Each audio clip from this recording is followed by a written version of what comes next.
I read the board like maps, 3 moves ahead, no cap. You draft on vibes and dreams. I build my league from scratch. My bench got hidden gems. Your roster full of names. I spot the league before it shows, then pour salt on the game. I trade like a casino, flip risk in the gold. You chase last week's fireworks, I chase the box score code. I know the soft matchups, line up buffets and rain. I turn a sleepy Sunday into a money train. Check the line, I'm locked in. Every we got teeth. You bring a hot take, I bring season-long receipts. I got the crown, I got the crown. Draft day, I run this town. Stack my wins, cash my clout. Say my name when lights go out. I got the crown. Your whole league know who's around. I call shots, I don't shout. Say my name when lights go out.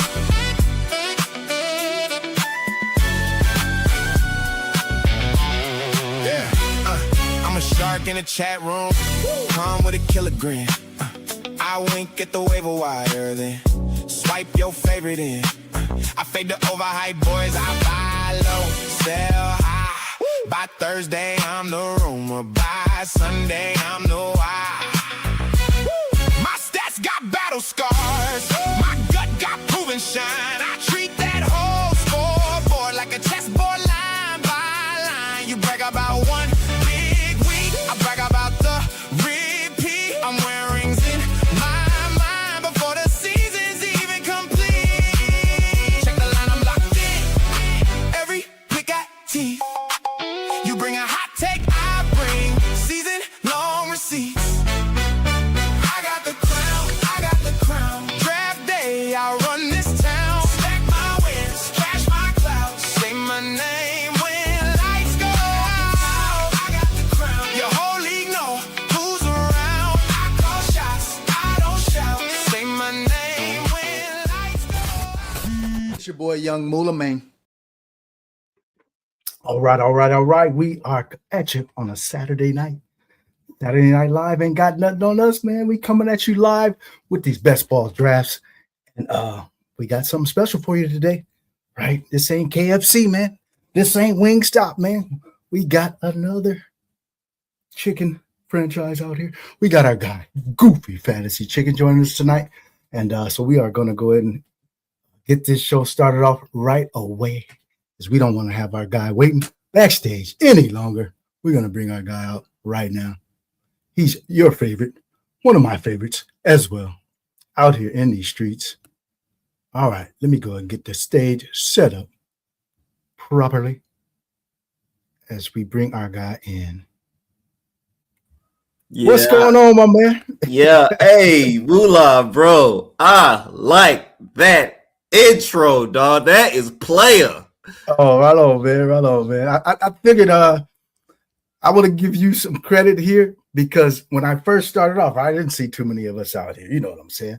Yeah. And I was being a little too rigid. You know, admittedly, I was being a little too rigid. And then I started getting a little more comfortable. Then I saw you come out, and then it was like, and this dude's just being himself, man. His brothers just said, fuck it, I'm just going to be me. Y'all got to accept me as me. And so I said, all right, man, let me flip this up a little bit. Starting adding the music, adding a little bit more bravado, and just letting it go, man. And I want to give you credit, a little credit for that, man. You know, hey, man, I appreciate the credit, man. And like the intro was bumping, man. I just love it. And you was really flexing when you was showing that Jonathan Brooks ADP 177. He done shot up the board. Yeah. They need to know I was on it from the beginning. Hey, we got plenty of shit as we are going to show. We got a lot to talk about, but I guess I'm gonna have to give you a little credit over here too, because you were smashing Jadarian Price in pre-draft harder than anybody. I don't know if anybody was watching, but I was, and I saw you, bro. I saw it. Yeah, right on, man. Yeah, because I think it's one of those things where, as you know, as you get started here, you want to try to have an angle, and that's one of the things that I've always believed in, is that you got to have an angle when you come into these big fields, man. And so my angle is just getting an early start on some of my breakouts and really strategizing on how to go at these fields and finding your exposures to be overweight in a certain area where maybe everybody else might not be overweight. And so we're going to go ahead and get to those exposures here in a minute. But on one note, though, what do you think has really changed since like the whole process has started from pre-draft to now? I mean, to the middle of the contest till toward the end here. What's your biggest takeaways of what you need to do now to close the to the finish? The biggest thing for me is we're getting into injuries now, and we're seeing camp injuries. We're seeing beat reporters. They are reporting about injuries pretty much on a daily basis. Whether it's a small injury or a big injury, our community is overreacting to every single news report that we see on X. And a couple things that I've seen is, I've already reached my budget when it comes to how much I was going to put in best ball this year. That was $3,000. I've been very transparent about that. And I'm mostly a running back, bro. Right. So, I've been grabbing a lot of middle round wide receivers, and two of those wide receivers are Ricky Pearsall and Jaden Higgins. Right. So I'm tempted to go back in there and draft some more, trying to lighten my exposure to those guys. But I need to be disciplined right now. The hay is in the barn for me, really, when it comes to drafting. I maybe have $100 more bucks left to put out there. But for me, man, I would say coming into next year, I'll be diversifying my structure more next year. Maybe not my players, but my structure. Maybe doing a little zero RB, doing a little elite onesies, things like that. Yeah, I think that's something that I picked up on the last year, especially. I wanted to be, because I used to just go by my player takes and be like, man, this is the end all be all. I'm gonna be right on everything, right? So I'm just loading up on all the dudes I love. Mm-hmm. And then a couple years ago, I saw that didn't really hit. Because one year, yeah, you could be good on your player takes. Then some year, you just ain't gonna hit hardly any of those player takes. It goes in cycles. So I came up to that conclusion last year, and I started to rely less on my player takes and more on just my game theory part of the game. And then I saw a lot of different dramatic results. And so I'm ready to just take that to the next level, as far as just not really just going all out on what I believe, but going all out more on just the strategy of the game and taking positions that other people might not be willing to take. Yeah, exactly. Coverage, We got our guy Losimo checking in here. Yo. What's up, man? Possible. All right. Yeah. So yeah, man, we're gonna go ahead and jump into a couple drafts, but first we want to go ahead and touch on. I know you want to check out that exposure real quick. And it because you're familiar with Tex, right? He is a huge exposure guy. Like he puts a lot into it. Me, exposure tells a story, but it don't tell the whole story, right? Because we don't know how you're structuring your drafts based upon this exposure, right? So exposure, I don't want anybody to think that exposure tells the whole story about what class of drafter you are. Right. I agree with that wholeheartedly. And I think it comes down to, like you said, the way you're structuring everything, and like maybe 15, 20% with this kind of structure, another 10% with this kind of structure. So that's kind of how I put things together this year. I wanted to be a little bit more diverse in my structures as well as my player pool. But I think overall you still got to lean into what you truly and wholeheartedly believe in, but maybe have less of those kind of positions. And then, because I only got maybe like 2 total fades in the whole contest, and I don't even do a lot of volume, to be honest. And we'll see here in a shortly as we show my exposure. Volume. How many drafts have you done so far this year? I got less than 300 right now, like 290 something, and I plan to have about 330 probably. I'm into my rope. Do you get in the little stuff, the dollar Dalmatians, and I get in some of those. I get in some of those. I was waiting for that damn Husky, the $40 Husky, but I don't think they're gonna drop that one. So right now, I just picked up that little Pro Bowl that they got the draft 4 BBMs get 1 free. So I jumped into that because I was only planning on doing about 30 BBMs, but I got like 30 3 now, and then I just added 4 more. So I'm gonna have about almost 40 BBMs now. Hell yeah, and hell yeah. So I think I'm just stick with that. And I like this first quarter, man. In fact, we're gonna draft one of these. We're gonna draft one of these first quarters along with a BBM. Hell yeah. Okay, let's do it. What's up, Red? I see you out there, bro. Oh, okay, we got our guy, Gillum. YUUNGMOOLAHH, baby. Your setup looks tight. Good luck this year. Well, good luck to you too, my man. Thanks for checking in. Go ahead and smash that like when you come on in here, if you would, please. We appreciate it. As we are rocking on a Saturday night with GAB Sports presents Machiavellian Thoughts with our guy, Goofy Chicken. Yeah. Yeah. Good luck to everybody unless it's against me. So good luck.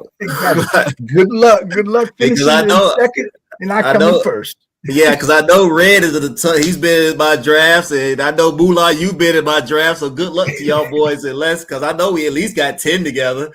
Right. I'm at 904 drafts. See, that's volume right there. See, I'm more of a I like to pick out which contest I want to be in, so I'm pretty picky. And so I'm never gonna reach like 900 drafts unless I hit the million or something. Next year I want to be more selective too, man. Getting more of those 3 out of 12 advanced, 4 out of 12 advanced, things like that. BBM's the fun, smaller finals, where it's not so many people in the finals, because you can win though. If I'm going up against 200 people in the finals, I feel good about my chances. This is as good as anybody's. Yeah, a dream of mine is to become a baller, a high stakes drafter where I'm in the mastiffs and the big dogs and the $50 stuff and the exclusive stuff. But it's like a 10-12 person final. Yeah. I'm not there yet. I'm not there yet, but maybe one day. Oh, we'll get there, man. We're gonna get there. All right, so let's go ahead and check out our first round of exposures. We're gonna drop a little bit at a time. Hey, how much time you got, Goofy? Shoot, it's 8. You got time for 2 drafts? I got time. I got at least an hour and a half, maybe a little bit more for you. You know, I'm on East Coast time. Yeah, I hear you. I hear you. So, but I got you, bro. We'll drop the exposures here as we go, and then we'll jump into a draft here shortly. So I want to go ahead and get the draft. And when my guests come on here, man, they get royal treatment, man. So you're gonna get in control of the draft. I want a Goofy Chicken fantasy. I want a Goofy Chicken fantasy team in my portfolio. However you want to do it, we're gonna do it, man. We're gonna do a BBM. All right, bet. You already got 25% equity for anything we ship. So let's go ahead and do it. Do it as you can do it, man. I'll take it, bro. Yeah, so let's go ahead. I got our guy Scott Jung in the building. What's up, Scott? How you doing, my guy? Yeah, Scott. I'm sure he's waiting to jump in the draft with us. I don't. What's his handle? I always see Scott. Scott's a huge supporter of all the channels, but I don't know his BBM. I don't know his Underdog handle. Hey, what's your handle, Scott Jung? I don't either. I think I've seen it a couple times, but I forget.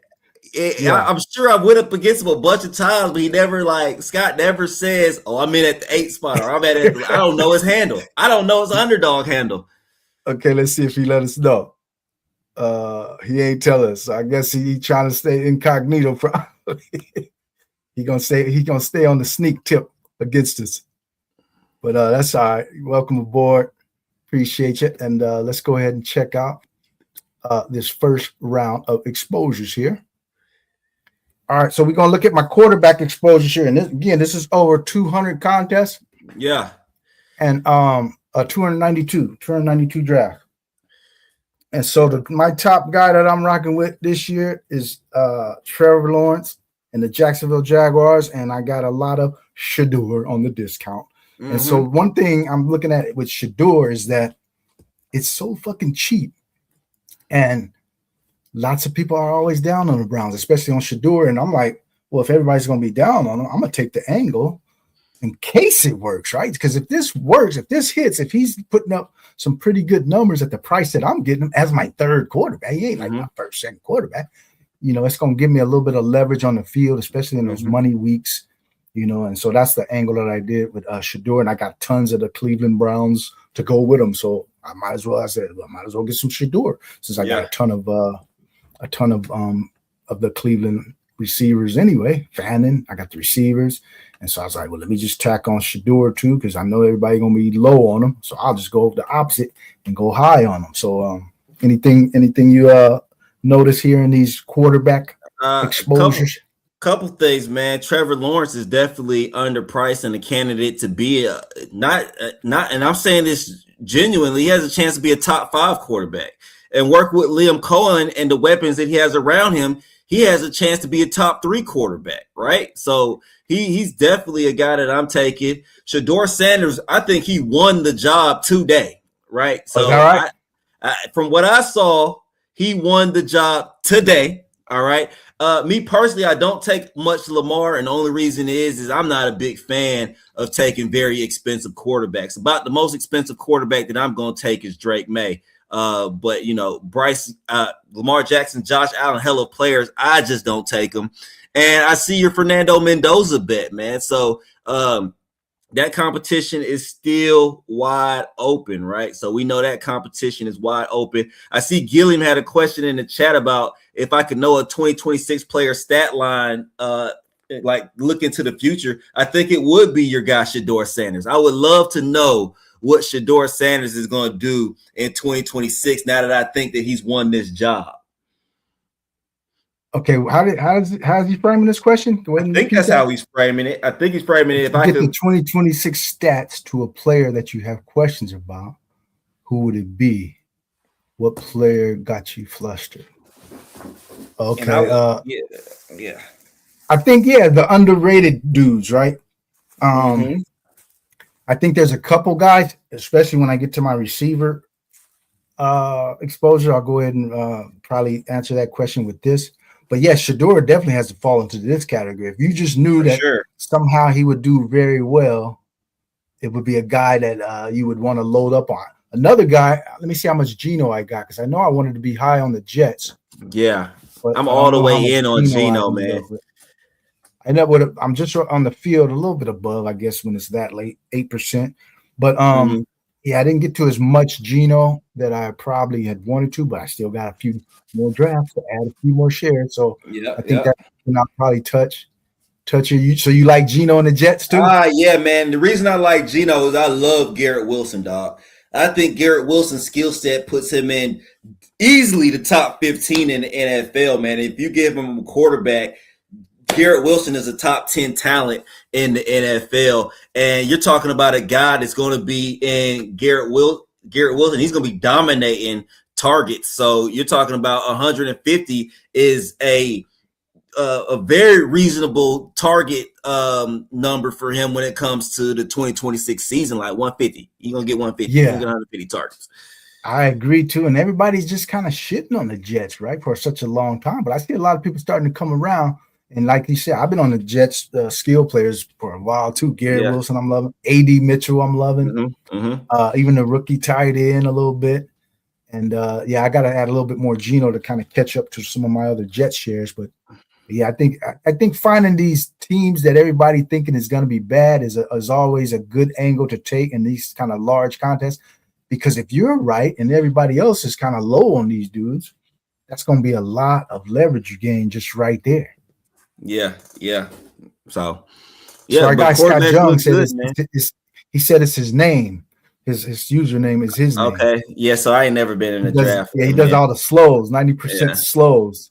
Yeah. And there's an advantage to that, Although the lady who does Underdog, she did say that the person who won BBM, Sam Sherman, he did it in a fast. He did it in a 20-second draft. So I think the statistics show that it doesn't make much of a difference whether you slow or fast. So it's just what you're comfortable with. If you feel more comfortable doing your slows, do what makes you feel comfortable. I feel more comfortable myself doing the fast draft because I think people are more prone to make a mistake when that clock start ticking down on them and stuff. Yeah, that's true. So I prefer the fast to try to take advantage of some of our guys out here.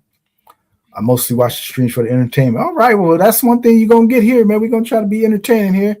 And that's part of the package. You got to be entertaining out here. Otherwise, people ain't going to really just be tuning in just to watch you draft all day. I particularly don't want to just see that. That's why I like tuning into our guy, Goofy Chicken, him and Tex. They put on a show to where you're going to be entertained. Whether you agree with them or not all the time, don't matter. But you're going to be entertained. And then you're gonna catch some knowledge and some hot takes, so you're getting the whole package. All right, we got the Snowman. Good question. I'd like to know Keaton Mitchell stats. this year. Yeah, that's another guy, Keaton Mitchell, and that Mike McDaniel also. What you think about the Chargers this year? Are you think they a little too hyped up, or you kind of? I don't think they're hyped up at all. I don't think they're too hyped up at all. I think Mike McDaniel's a hell of a play caller, and now he gets an opportunity to just focus on play calling. And if you think about it, Mike McDaniel, this will be his first year in the NFL where he's the predominant play caller, and that's all he's focused on. Because remember, when he first got to the Miami, he was in San Francisco, and Kyle Shanahan was calling those plays.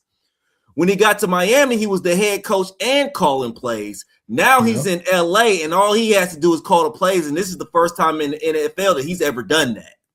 Yeah, that's true. So maybe he'll be laser focused on just that. And because sometimes these coaches, when they try to manage the game and call plays, they can get a little, mixed up in some of the duties, right? Yes, exactly. So you give an opportunity where he don't have to worry about nothing else in that building for the entire week, but making sure that offensive game script is correct. And that's just kind of scary, to be honest. Yeah, it is. Yeah, I came in a little lighter than maybe I had anticipated on Justin Herbert. I got only like 6%. And it's not that I don't like him. It's just I know that most people are going to be overweight. And so him and Trevor Lawrence kind of go right around the same spot. So that was a decision I kind of made consciously. I thought I would still have a little more Herbert, but I'm okay with it at this point. And because I wanted more Lawrence, because I know they right neck and neck. Mm-hmm. So I just wanted to swing the tide to his side a little bit. And so let's jump over to the receivers, and then we're going to jump into the draft right after this. Once we look at the receiver exposures here. And here's a guy who I would love to know the stats of. Is my number one exposure here is Trey Tucker for my Las Vegas Raiders, because there's going to be some room for somebody to do something in that offense other than just Bowers and Genty. Somebody else still has to do something. I'm not saying he's going to light the world on fire and be like an all-pro or anything, but at his cost, he can give me 800, give me 800 and about 7 touchdowns. That would be fine if a guy like a Trey Tucker can give me, 800 plus and like 7 touchdowns or something. That would be great. Yeah. So he's a guy I went pretty heavy on based on his cost, and that Naylor was going ahead of him. I never bought into that. I was like, fuck that. I'm taking Trey Tucker all day. Yeah, 100%. Trey Tucker is, first of all, he's a heck of a player. And, Geno Smith vouched for that last year. When Geno Smith told the world that Trey Tucker reminded him of a Santana Moss, well, that's high praise coming from your quarterback right there, because I know, Moolah, you might have some young guys, but we know who Santana Moss was back in the day, right? Like, dog. Very sneaky. He'll do. My goodness. And what else I like here is you made your bets and you stuck with them on the wide receiver side too. And I say that, like, you got Shador over there at quarterback, you got Denzel Boston over here at wide receiver, you got Trevor Lawrence over there at quarterback, you got Parker Washington and Brian Thomas over here at wide receiver, right? So I could already tell that you got your stacks going with the teams and the stacks that you believe in. Oh yeah, for sure. That was a conscious effort for sure. And let me see how much I wanted a little more KCC, but I thought his price. So I got 14%, close to 14. So I'm still good with that one on KCC, because man, that boy is kind of showing out right about now, man. This dude might be a star right out the gate, man. Are you in on Hampton? I see the Snowman saying, are you asking if you're in on Hampton this year in regards to, we talked about LA, the Chargers. We'll get to the running backs later after we do our. We're gonna jump into a draft first. But yeah, the bet you said, I wanted to really correlate with my other bets, and so I went with Cleveland. I got Boston and KCC, and then we got the Parker Washington BTJ. So what about Parker Washington? There's a kind of a split amongst the community as people think whether this guy is good or not. What you think about Parker Washington? I say this all the time. He wasn't given anything. He went out there and he earned his reps last year, and he ain't done nothing to lose them, right? Right. Right. So if he has not done nothing to lose him, Liam Cohen goes into 2026 season with an ideal or a plan for this guy. It's not like nothing has changed. And then you go out there and you see what is actually happening with Travis Hunter. And when he's at a joint practice and he's getting 24 reps on defense and 2 reps on offense, well, that tells me all that I need to know about Parker Washington. Parker Washington is Liam Cohen's guy, and Parker Washington is Liam Cohen's number 1 guy until somebody takes it from him. Brian Thomas is going to have to take the number 1 spot because it's not his. It's Parker Washington's right now, in my opinion. Yeah, I agree wholeheartedly because I think you got to listen to what the tea leaves are giving you, right? And the tea leaves of all off season have pointed to Parker Washington as being heavily involved and Liam Cohen just really just loving this dude. Yeah. And that they didn't draft any cornerbacks. They lost a cornerback even to free agency, and then they didn't draft any. So it's like, okay, well, they got Travis Hunter, so that probably means he's going to play a little bit more cornerback this year. So just following all the tea leaves that were given to us the whole off season, you got to buy this stuff. You can't just keep ignoring and putting your head in the sand and say, oh, no, Park Washington still ain't going to do nothing because they got this. Well, they're telling you that Park Washington is the fucking dude. So I'm buying it. And my exposure show that I'm buying it. So I'm right around 20%, probably 19%. And so I'm fucking with Parker Washington. But I don't dislike BTJ. It doesn't mean I got to dislike BTJ just because I like Parker Washington. Nope. I'm buying the whole offense, as you will definitely see when I show you my running back exposures. But let's go ahead and jump into this draft, man. We're going to jump into a BBM right off the gate. Okay, bet. Let's jump into a BBM. We're not going to provide no countdown.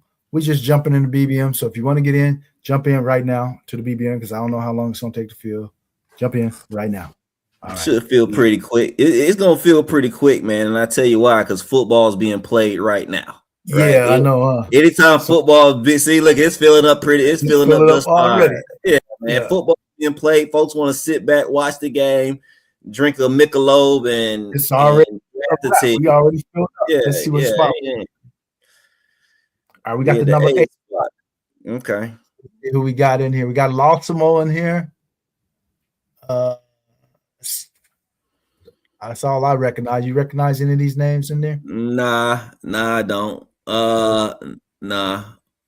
Yeah. So we got Lawsimo is the only one we recognize. If you're in this draft with us and you're out in the chat, go ahead and let us know, and I'll give you a team review if you wish after the draft. But otherwise, we're just gonna look at our guy Lawsimo. You know Gerard M86. Oh yeah, he in here. Yeah. That's Red Turn Heads. Yeah, that's Red Turn Heads. All right. Yeah. Shout out to him. Hell yeah, he's in the 4 hole. Lawsimo's in the 5, and I'm in the 8. Okay. Yeah, well, neither one of these guys, they're early, so we pretty much know what they're going to do at 4 or 5, man. But let's talk about what we're going to do at 8, man. You in control, man. I'm gonna let you guide the shit. I'm not too interested in Amon-Ra St. Brown. I'm not too interested in CeeDee Lamb. Now, I'm not discounting them at all. They're hell of players, and I'll take them at the 12-13 turn if they fall. But me sitting here right there at the 8 spot, it's either going to be JT, James Cook, or Ashton Genty for me, man. And it's pretty much in that order, JT, James Cook, or Ashton Genty. Oh, okay. I feel you. We good with that. Let's see. I know a lot of people are fading JT out there. I'm just not ready to fade. Oh, no. I only got 2 fades, man. 2 hard fades. It's Bucky Irving. Yep. I don't trust the cost and how they're going to utilize them. I think this is a 3-headed monster, and so for that cost, I don't want to deal with a 3-headed monster. And Jake Ferguson. Those are the only 2 dudes I just don't draft at all. Okay, yeah, man. I'm open to drafting anybody else. Because if what my eyes tell me is that Bucky Irving is not even the most talented running back in Tampa. Because my eyes tells me that KG is a hell of a player, and Baker Mayfield is starting to see that Kenneth Gainwell is a pretty good player. Yeah. All right. So we up here on the clock. You said you wanted JT? Yeah, I'll take JT. I see you got Ashton Genty ranked ahead of JT. Oh, I got I got Genty so high, but it's no big deal. I'll take I JT. diversify my portfolio. So, Let's go but yeah, I got JT Genty right there. ranked fifth. Yeah. I'm sure you And got. I can already tell now that you got a lot of exposure to Genty when you got him that high in your ranks.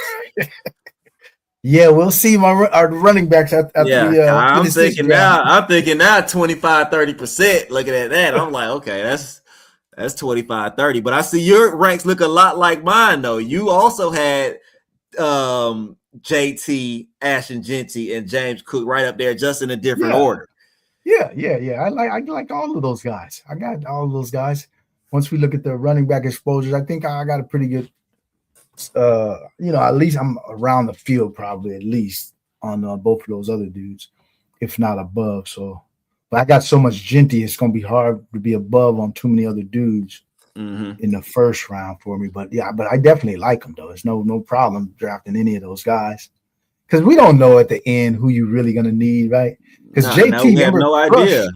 Because JT crushed all last year, but at the Right. end, he wasn't the dude you needed at the end though. But he got you to the playoffs. But you needed some of these other cats, to get you to the finish line if you wanted to win big. Right. And maybe it's the reverse this year. Maybe he has a slow start like Derrick Henry had last year, and then he wins it all for you in week 17. Right. JT's one of those guys that can win it all for you in week 17. Okay, we're back on the clock here. I'll take Hampton here. I'll take Hampton either one is here. fine with me. Yeah, either one is fine. Yeah. I think a lot of people got nervous when Mike McDaniel started talking about that. Hey, we might use all three of these dudes, the hot hand type of stuff. So what did you think when you heard that? Did it make you kind of bump Hampton down? It didn't sound good.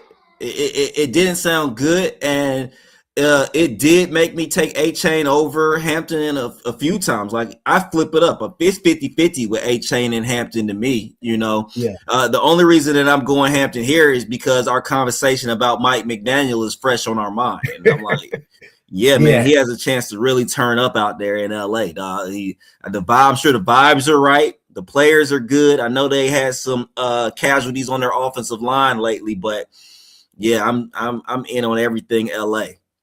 Yeah, I think they got a good system in place. And last year, they had those massive line injuries, and then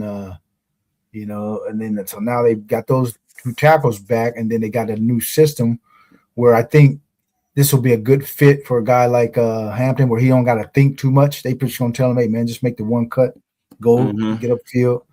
And so, because I don't think he's a true instinctive kind of a runner. Yeah. But if you just tell him, hey man, just follow the block, make one cut, get upfield with your size and burst, he can be successful in that kind of system. So we got Jonathan Taylor, Omarion Hampton right now. Okay. Yep. We got JT Hampton. Just thinking in my head right here. Mm-hmm. We at the 32 spot coming up. And let's see what these guys are doing. Our guy Red turns heads. He's got two receivers. Oh, he pulled up Amon-Ra. He got Amon-Ra over Puka. He pulled him up crazy. Okay. He pulled up Olave a little bit too. Okay, I see you. All right. Man, that's you. Get your guys season, man. That's what one thing about right now as opposed to earlier. This is more like get your guys. If you got guys you just really want, you just better get them right now. Go ahead. Yeah. Let me see. Let's see our gold bar real quick. Oh, go ahead. Yeah, let's see what LOL does right here. He goes running back. Three receivers Too. Okay. They must know that. They must know they in the lobby with Goofy Chicken Fantasy, Mr. Running Back. Yeah. Okay. See y'all. All right, so we got a guy next to us. He got go to your ranks. Let me see your ranks. I want to see my ranks. Yeah. Because I'm kind of. I got Brees and Travis Etienne right here. Brees is going through a growing. I like Travis Etienne. I like Travis Etienne, especially with Alvin Kamara with the groin or sprained MCL right now. So, no doubt, man. I feel good bringing him up. I think we take Travis Etienne. We got our RB3 in the flex, and now we can forget about running backs for several picks now. Oh, yeah, that's a great start. Yep, we got JT, Hampton, Etienne, and they all Etienne got a great playoff schedule and everything, right? Right. So You can't beat a start like this if you're just going with all running backs. This is as good as you can get. Yeah, that's a usual start for me. And like I said, this start kind of bit me in the ass a little bit because I was grabbing middle round wide receivers like we talked about, Pearsall and Higgins, man. But this is what I like to do. I love to get my RB3 in the flex, man. And I know that we haven't seen this take down BBM yet, but BBM is we don't know, man. We don't know. It's not enough sample size. Not enough data. Yeah, you only got 6 contests so far, 6 years of BBM. That's only 6 contests to where it could be any strategy that could win. You never know. Somebody might take a quarterback in the first round. They might win. You just never know. We up.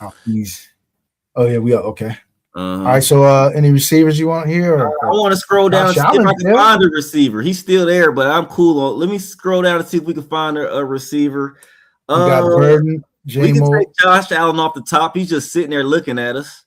Yeah, I think it's one of those things where sometimes the value just screams. Yeah, I know you're not a big early quarterback dude. I'm not. But when you dominate at the quarterback, we dominate at the running back. Yeah, I mean that's 2 big edges right there. And now if we cobble together enough at the receiver spot. Yeah, he was just sitting there, and T. Higgins was gone. Garrett Wilson was gone. I ain't see no point in reaching down to get a JMO, and Josh Allen is just sitting right there looking at us. Right, because a lot of the dudes coming up will be just as good as those dudes anyway, right? Yeah.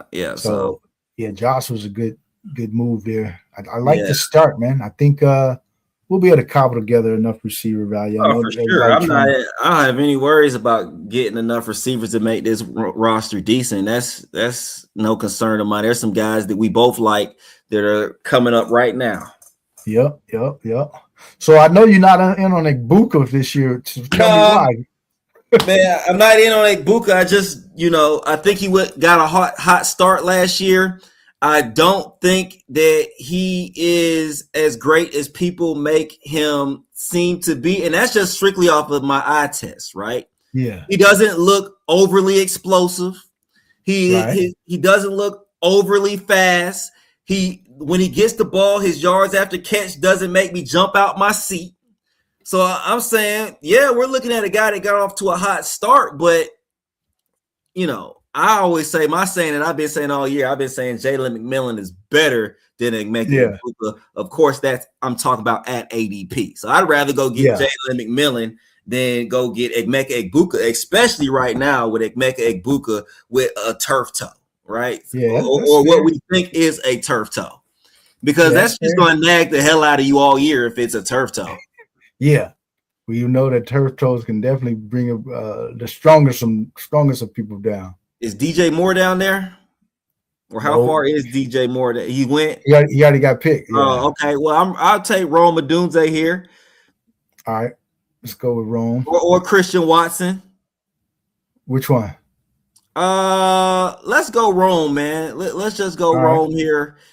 I take a lot of Christian Watson. Luther Burden, he needs to rehab a little bit and come back. Rome Odunze's getting some good reps with Caleb Williams right now at practice, being the number 1 right now in Chicago. So I'll go ahead and take some Rome. All right, I want to see where I'm at on Rome and those dudes, because I know I got some Bears. Let's see how much Bears I got. We got 15% Luther. Oh, I'm kind of low on Rome share, so this is good. Got another Rome share. Because I like the Bears, man. So, yeah, getting any of these dudes is fine with me. I even got some Ja'Day Walker, like 3%. I got more. I got less Swift than anybody.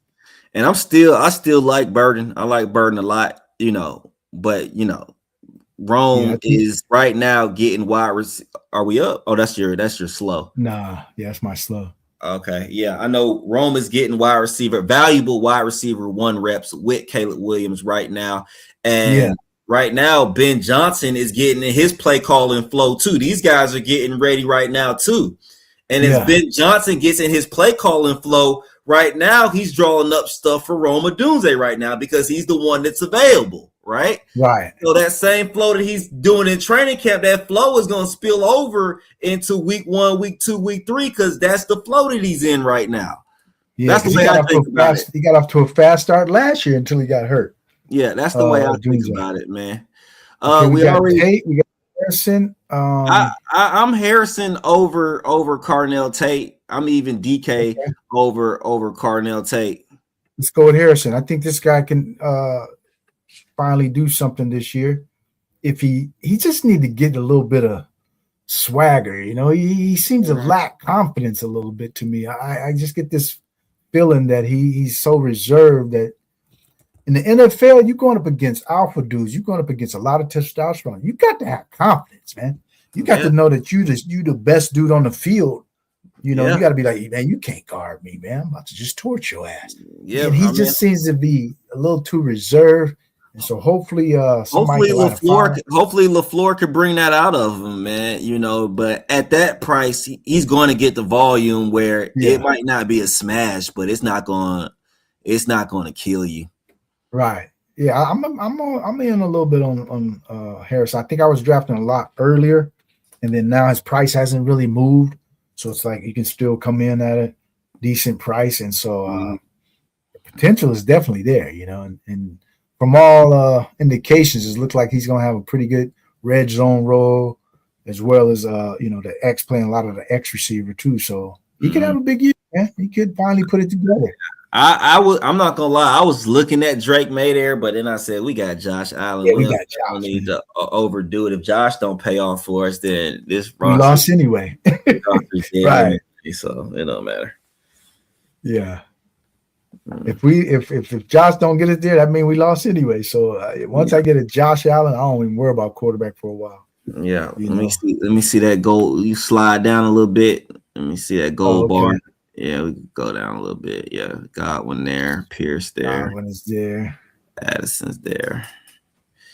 Okay. Makai Lemon. What you think about Makai Lemon? I'm still not clicking on me personally, man. I just think he needs more reps with Jalen Hurts going into week 1. He just got on the field. They're ramping him up right now. So and I'll be honest with you, I wasn't high on him coming out of USC. I was pre-best ball. I was like, y'all taking Makai Lemon over Parker Washington. There ain't no way that Makai Lemon should be getting taken over Parker Washington. We'll see what happens, right? But in my mind, Parker Washington is a better slot type receiver than Makai Lemon is. Well, he is because he's shown what he's done in the NFL. So that's just me personally, my personal take, you know.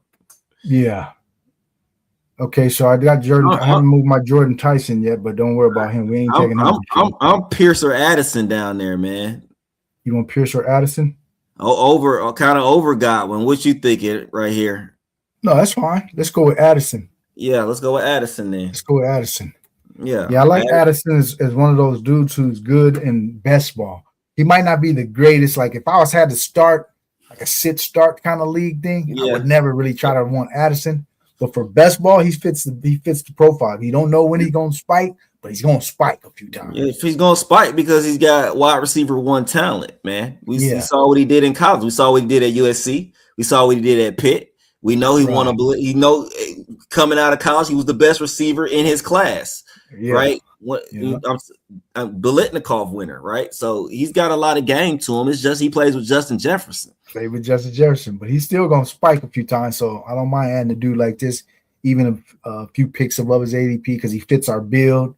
You know, we needed another receiver, and so Addison there is a good pick. And we didn't get Brees, huh? I was gonna say I thought we had Brees. But we didn't take Brees. Okay, but we still all right as far as any correlations. We ain't really correlated yet, but that's okay. Are you a week 17 correlator or a divisional correlator? Usually I'm BPA or this. Yeah, I'm only gonna do it if it fits like you said, the best player available. I'm not gonna force. Are we on the clock again?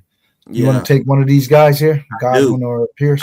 I do. I'm Pierce over Godwin. I know that sounds crazy, but I think he's good. I think that the PRP shots in his ankle I think that was bullish instead of bearish. You know, once I learned what a PRP shot was, I was like, okay, well, that shit sounds like modern medicine is going to have him be ready. Heal something, huh? It's healing something. Talking about taking blood cells out, refreshing them, putting them back in. I'm like, Well, shit, that sounds good. It sounds better than I thought it was a cortisone shot or something like that. It's a PRP shot. So yeah, and the thing about Pierce, they don't have a dude like him on the roster. So once he comes back into the fold, he automatically vaults to the top spot in the pecking order because they don't have a dude that can do all the routes, right? Some of the dudes are kind of limited, but he can do everything. Yeah, I like all four of our receivers sitting right there, man. Especially if Marvin Harrison is the guy that he's supposed to be. Yep. I think we cobbled together something good here in these first. Now let's talk about how we can correlate. Let's look at how we can correlate a little bit. Now, are we talking about divisional correlation or week 17 correlation? I'm more of a week 17 type correlation person because once I get to the final, that's how I got to be thinking. I'm gonna get there, and then when I get there, what we gonna do when we get there? Yeah. And so I started looking at just those kind of matchups to see if I like one of those matchups. And Minnesota plays the Jets, so we can look at some maybe Jets later. And Indianapolis plays Cleveland. So there's definitely some Cleveland pieces I like too. So those are the kind of things that are out there. And then because we got 2 Indianapolis pieces, so it wouldn't be a bad thing to bring in. Get a couple Browns in there. Yeah, on the cheap or not. if we need to even spend a little bit. I forgot. Yeah, we did take JT. That's not really changing my decision on taking Alec Pierce over Chris Godwin, to be honest with you. Yeah. Oh, no, I like having teammates, because even if they don't go off in the same game, they can go off in back-to-back games, right? One game is one dude. Next game is the other dude. And then there'll be those occasional games where they both make your lineup too. So I was definitely okay with that. But so we come up here right now, and the bar is already at the top. So let's see what we want to do. Oh, somebody did take time. I want Kyle Pitts here, a little week 17 correlation with Travis Etienne. Okay. That New Orleans Atlanta week 17. And we don't have a tight end, and we don't have a tight end. I think Tua, if he is the starter, is going to be peppering the hell out of Pitts because he can't really throw it downfield too far. So he's going to be in the intermediate range. So yeah, that fits the bill perfectly right there. Getting Pitts right there. What's up with the Stribling rise? Are you buying into it?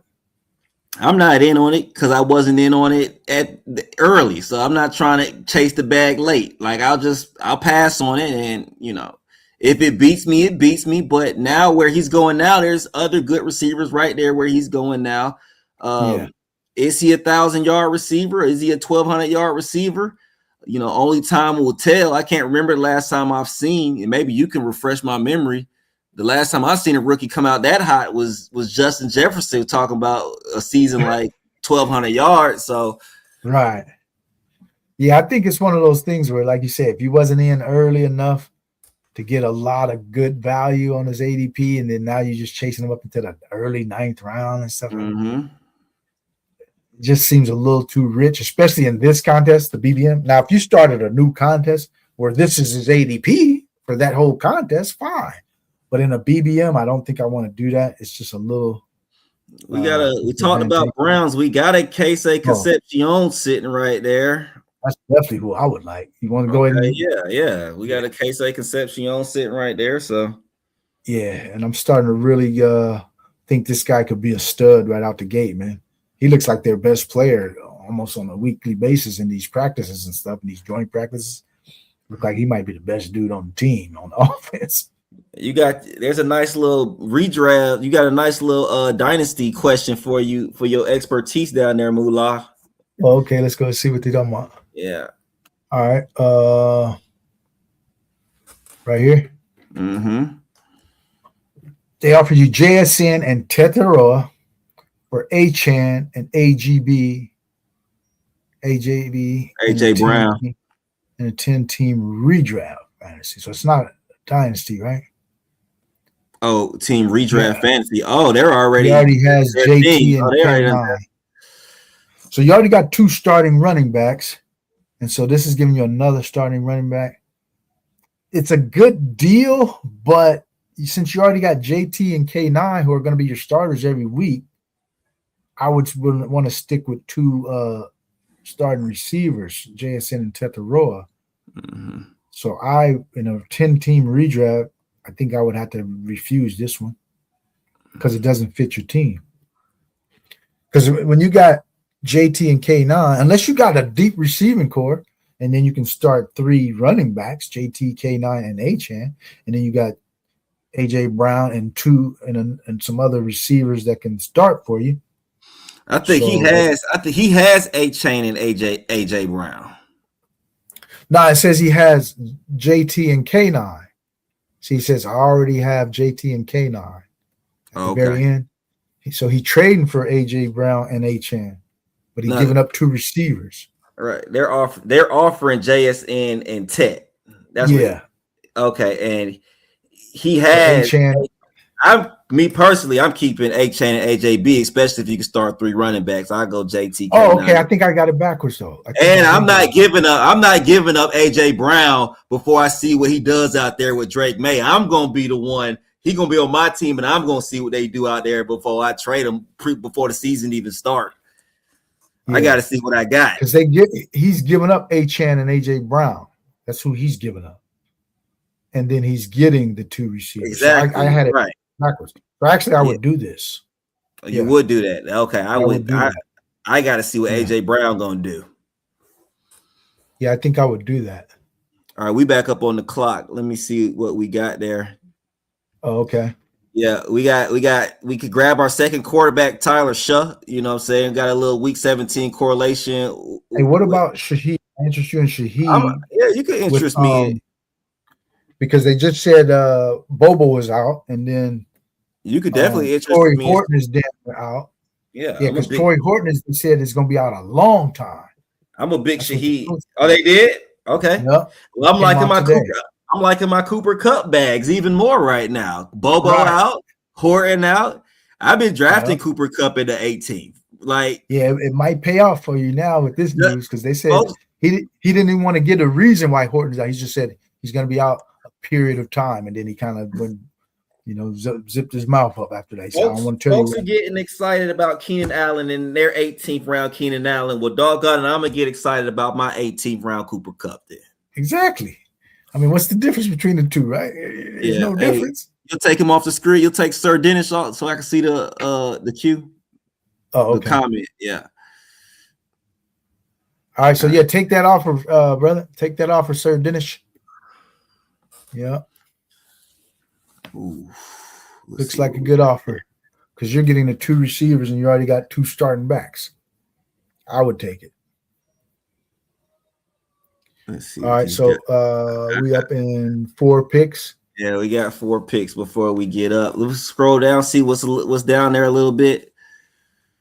Ferguson, your Ferguson fade is down there. And I'm fading them with you. I don't take them either. So we're on the same thing right there. So I got Boston ahead of him and Jonah Coleman because these are my ranks. Yeah, we got Kelce Concepcion. I don't know if we want to overdo it on. I don't know how much you really like Cleveland. If you want to overdo it, I don't think we need to overdo it here on this spot. He might be available later, or we can look at somebody else even later. Yeah, but I'm gonna tell you who I want to take here. I want to take you. Let's talk about Week 17. Malik Willis and Josh Allen. Hey man, let's grab both of them. Say less. Yeah. I'm with that one. Yeah, we got the divisional. Maybe there's a little shootout right there. And it's in Miami. So Miami might show up since it's in Miami. If it was in Buffalo, I'll be like, oh. I like that. Yeah. And maybe we grab a little Malik Washington later, or grab a little Caleb Douglas, or grab a little Greg Dulcich. Yeah, and I'm hearing too many people so sure that Malik Washington ain't going to do shit. Hey, man, if the dude is starting, he's starting right out the gate. He's already been building the chemistry with he already been building the chemistry off season with Malik Willis. He could do something potentially this year. I don't never rule stuff out just because the dude is not no superstar, right? Malik Willis didn't play today. Right. Malik Washington did not play today. See, I didn't even know all of this. Caleb Douglas did play today. Exactly. Jalen Toller did play today. Malik Washington sat his ass on the sideline today and rested up. Right. With Malik Willis.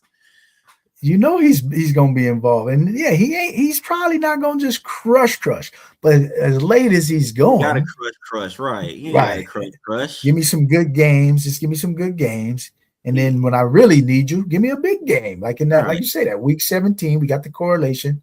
So I'm all about just taking different avenues, right? You can't go down the same.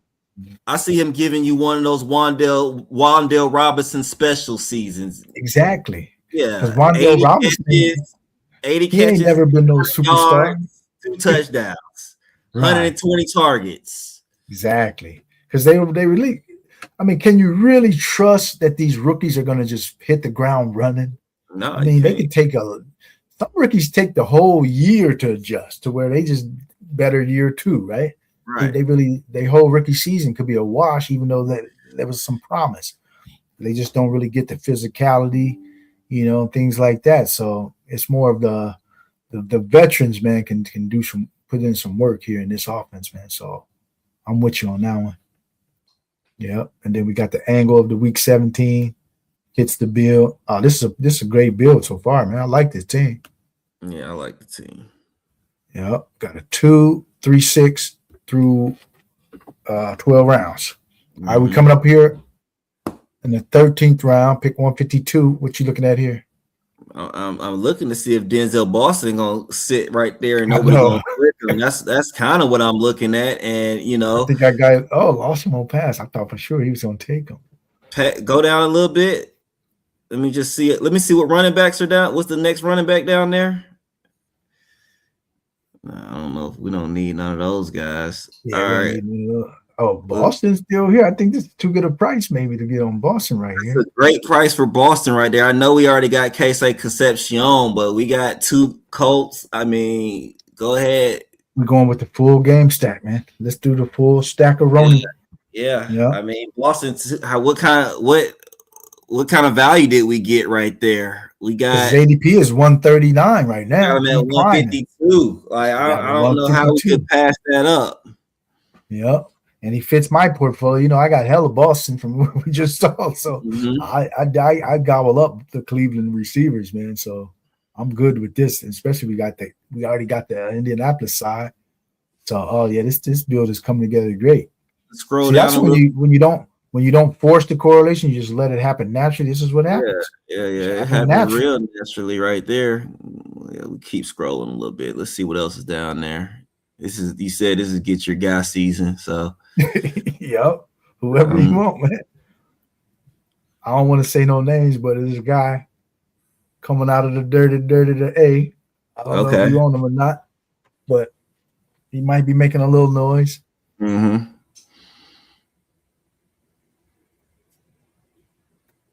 Okay, boy, Trey Tucker right there. Got Jalen McMillan. We need a running back, man. You want Brian Robinson? Were you talking about Brian Robinson, or were you talking about Zachariah Branch? I'm talking about Zachariah Branch. But what you think about AD Mitchell though? He's nice too. We already got 7 receivers though. Okay. I would go. I think the next backs look about the same. We can wait one more round for backs. Okay. So we'll grab AD. One more round for backs. Cool with AD because we said we got that New York Jets Minnesota thing going on with that's kind of why I wanted to get Addison and AD Mitchell. Yeah. Okay. Yeah. And we can close off the receiver room with 8. Yeah, we're good on receivers now at this point. Yeah, and then just kind of look at we don't even need a quarterback really. We can just go running back. Really. Quarterback will be a luxury pick right here for real, but we're good with running backs and tight ends. I think that's what we need to kind of maybe we could add a Shador late or something. We could. That wouldn't be bad to add a Shador to this build. I don't think he's gonna make it to round 18 after what we saw. After what happened today. Yeah, I don't think he's gonna make it. I think if you're gonna take him, you're gonna have to take him to be sure. If you're gonna get him, you're gonna have to take him in 16 or 17. To be honest with you. All right, we'll see what's on the board. However we want to do it. Yeah, because we can just look at the running back tight end for now, because we do need to add maybe another running back because we got 3 of the damnedest, but need a little bye week filler type dude. Got to grab one more, for sure. Because they all kind of looking the same to me. Yeah, I mean for sure. Yeah. One dude I have been grabbing is that Niner backup. Oh, Kalen Black. Yeah, because I'm low on CMC shares. I think he's one of those dudes that even if he don't get injured, they still want to probably spell him a little more. Mm-hmm. So a guy like Black could have a couple sneaky kind of games, even if CMC is playing. He could still get a touchdown here or there, and then he's insurance in case he does get hurt. Yeah. Oh, I don't wonder we didn't get. We didn't get our dude Washington though, huh?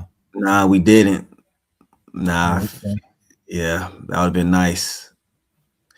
I think we need to grab one more back here. It would be Brian Robinson, or I see you with Sean Tucker. It would be Brian Robinson or even Sean Tucker for me. I was looking at Brian Robinson. That's probably the best handcuff you could get. Okay, let's go with B-Rob then. We'll go with B-Rob because he's one of those dudes that in the event that our guy, knock on wood, it don't happen, but in the event somebody goes down ahead of him, this dude got a luxury job, right? A luxury job. He is a 4 yards per carry career guy. He's still a young dude. He still got something to prove.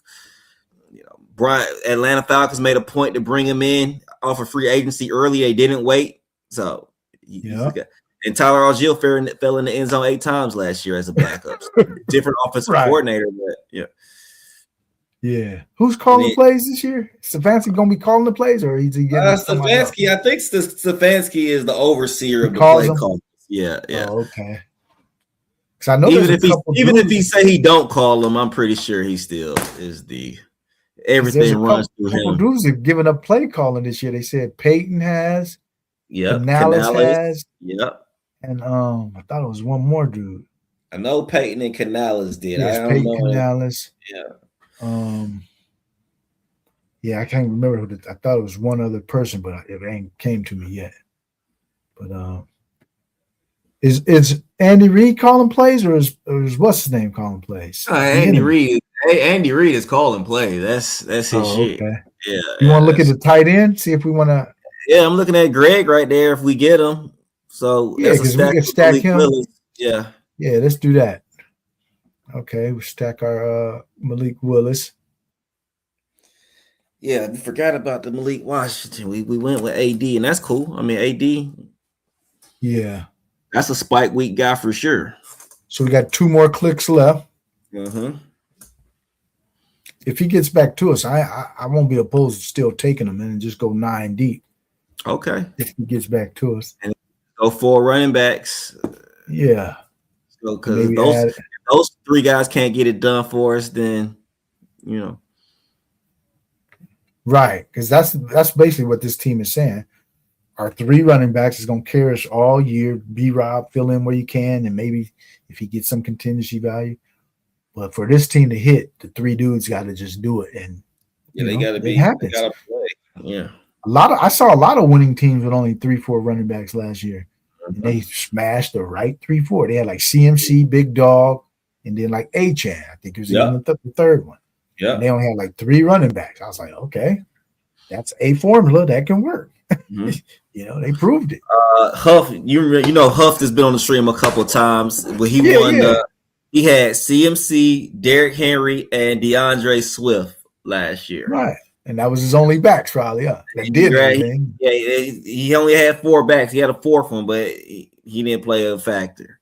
Right. Yeah. Sometimes you build that thin room and it comes through, and then you was able to load up in the other rooms. And that's where you get the higher floor in the other rooms when you got a lot more darts.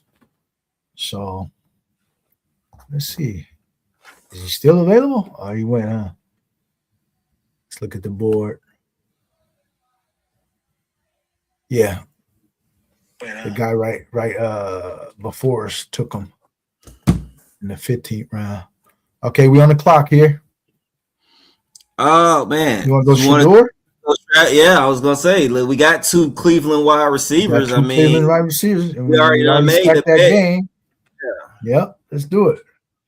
All right. We didn't need him, but since he fit the bill, he might be one of those pieces that get you out of week 15 or something like that if you make the playoff. we didn't need him, but he was a luxury pick, and I believe he'll hit our lineup a couple times. Exactly, because your top quarterback can't go off every game. Every game, right? That's he might have that game where they blowing somebody out and they sit him or something, for a quarter and plus. He's sitting on the bench. Mm-hmm. So yeah, it's one of those things where adding that extra out could come in handy down the stretch. All right, so what you want to look at here at the end? Another running back or a tight end? We got to grab one more tight end. All right, there's several dudes who are kind of coming on here lately. You got Waller, you got Ingram, you got Kolar. So any of those dudes would work for me. Yeah. So do you play DFS? Nah, I did in the past. I didn't last year. I mean, let me say this. I do like to, if I'm sitting on the couch, I do like to make a little prime time lineup every now and then just to get a little sweat going. Yeah. I'm Evan Ingram here over all these guys. Evan Ingram? All right, that'll work. I would be Evan Ingram. Yep, that Denver offense is looking a little primed up already. They look like they're ready to start the season tomorrow. Yeah. Denver. So yeah, Ingram hopefully has a little bigger role this year. But yeah, I'm big in the DFS. In fact, I'm gonna keep going with the shows too. I'm gonna do a weekly show. I'm gonna have all my top plays available. They're gonna be behind the paywall though. And then so we're gonna be doing it big this year. I already started last year. I got a whole season's worth of shows already. That's what I first started streaming, but I wasn't doing lives. I was just making videos and putting out the weekly DFS videos. And so, but this year I'm gonna have maybe one live, one maybe on like Saturday. I'll go live, and then during the week I'll do like a recorded one to get you kind of like get the week underway, kind of your preliminary thoughts and shit like that. Yeah, but yeah. I play DFS I've been playing DFS for years now, man. So in about 3-4 years ago, I finally figured out what I was probably doing wrong, and I corrected it. I've been crushing ever since then, man. Nice. DFS. Nice. So it's something that when we get off stream, you got to tell me what you switched up, man. Oh yeah, for sure. Yeah. It's just one key little thing. It's a simple thing too, and it's like, yeah, this is what I'm missing. Yeah. All right, so I think it just ended, right? Did it end? Yeah, we just finished it. Okay. I got all out of it. Let me go get back in it. Okay, so we got our guy Red. Red turns heads. And then we got Lawsimo, huh? Okay, so I'm gonna give you the honors of reviewing their teams. Let's go ahead and do their teams first. Got you.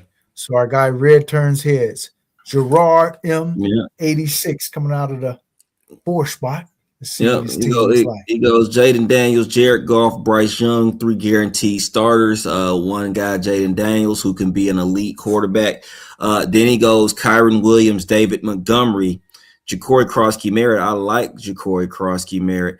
He goes Tank Bigsby and Dylan Sampson. So I like the Ja'Cory Cross-Merritt, Jaden Daniels stack because I like the potential of them being on the 2-yard line, running zone read, and one of them are going to fall into the end zone. So I do. Right.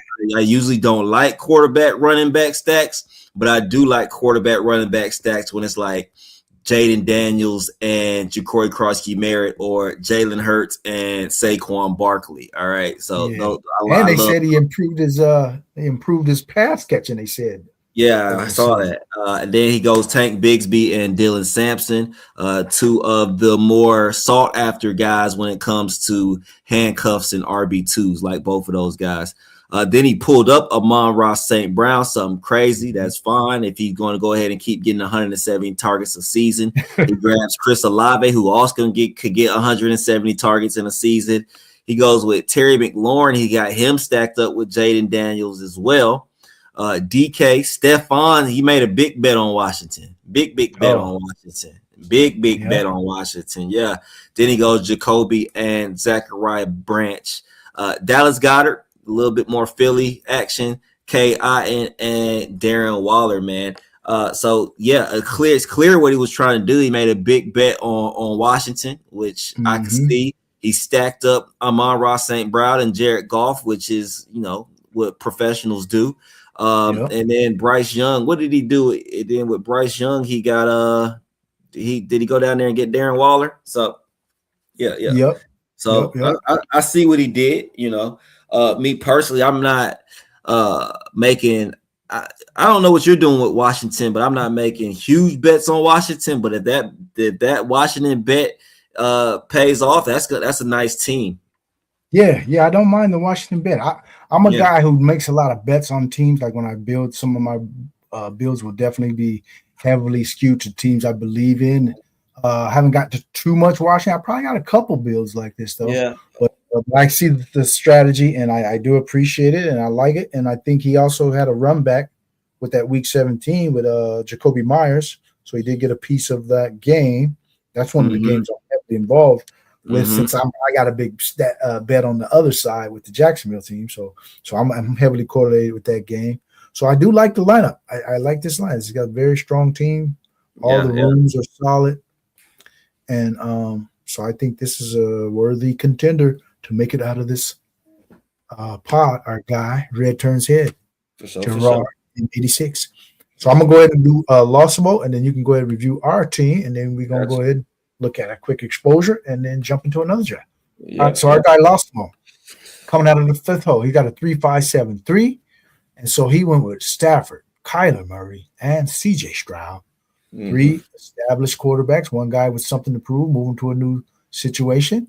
So let's see how that works out for him. But neither of these guys should be in any danger of losing their job or anything. And so I think he ended up getting Puka in the 5 hole, huh?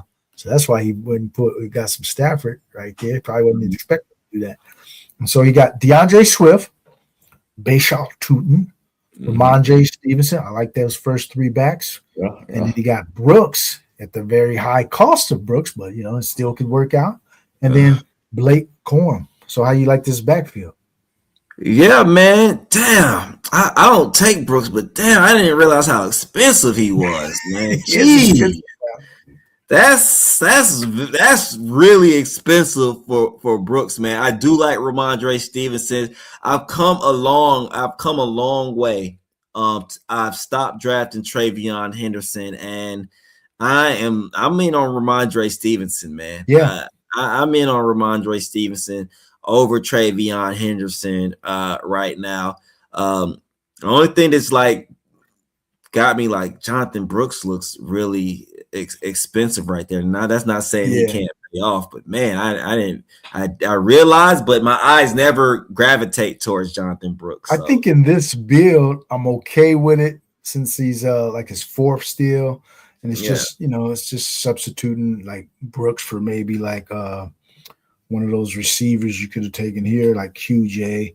And then it's a 2v2 versus like a 10th rounder a few weeks ago, right? Yeah. And so it's okay. It's not gross.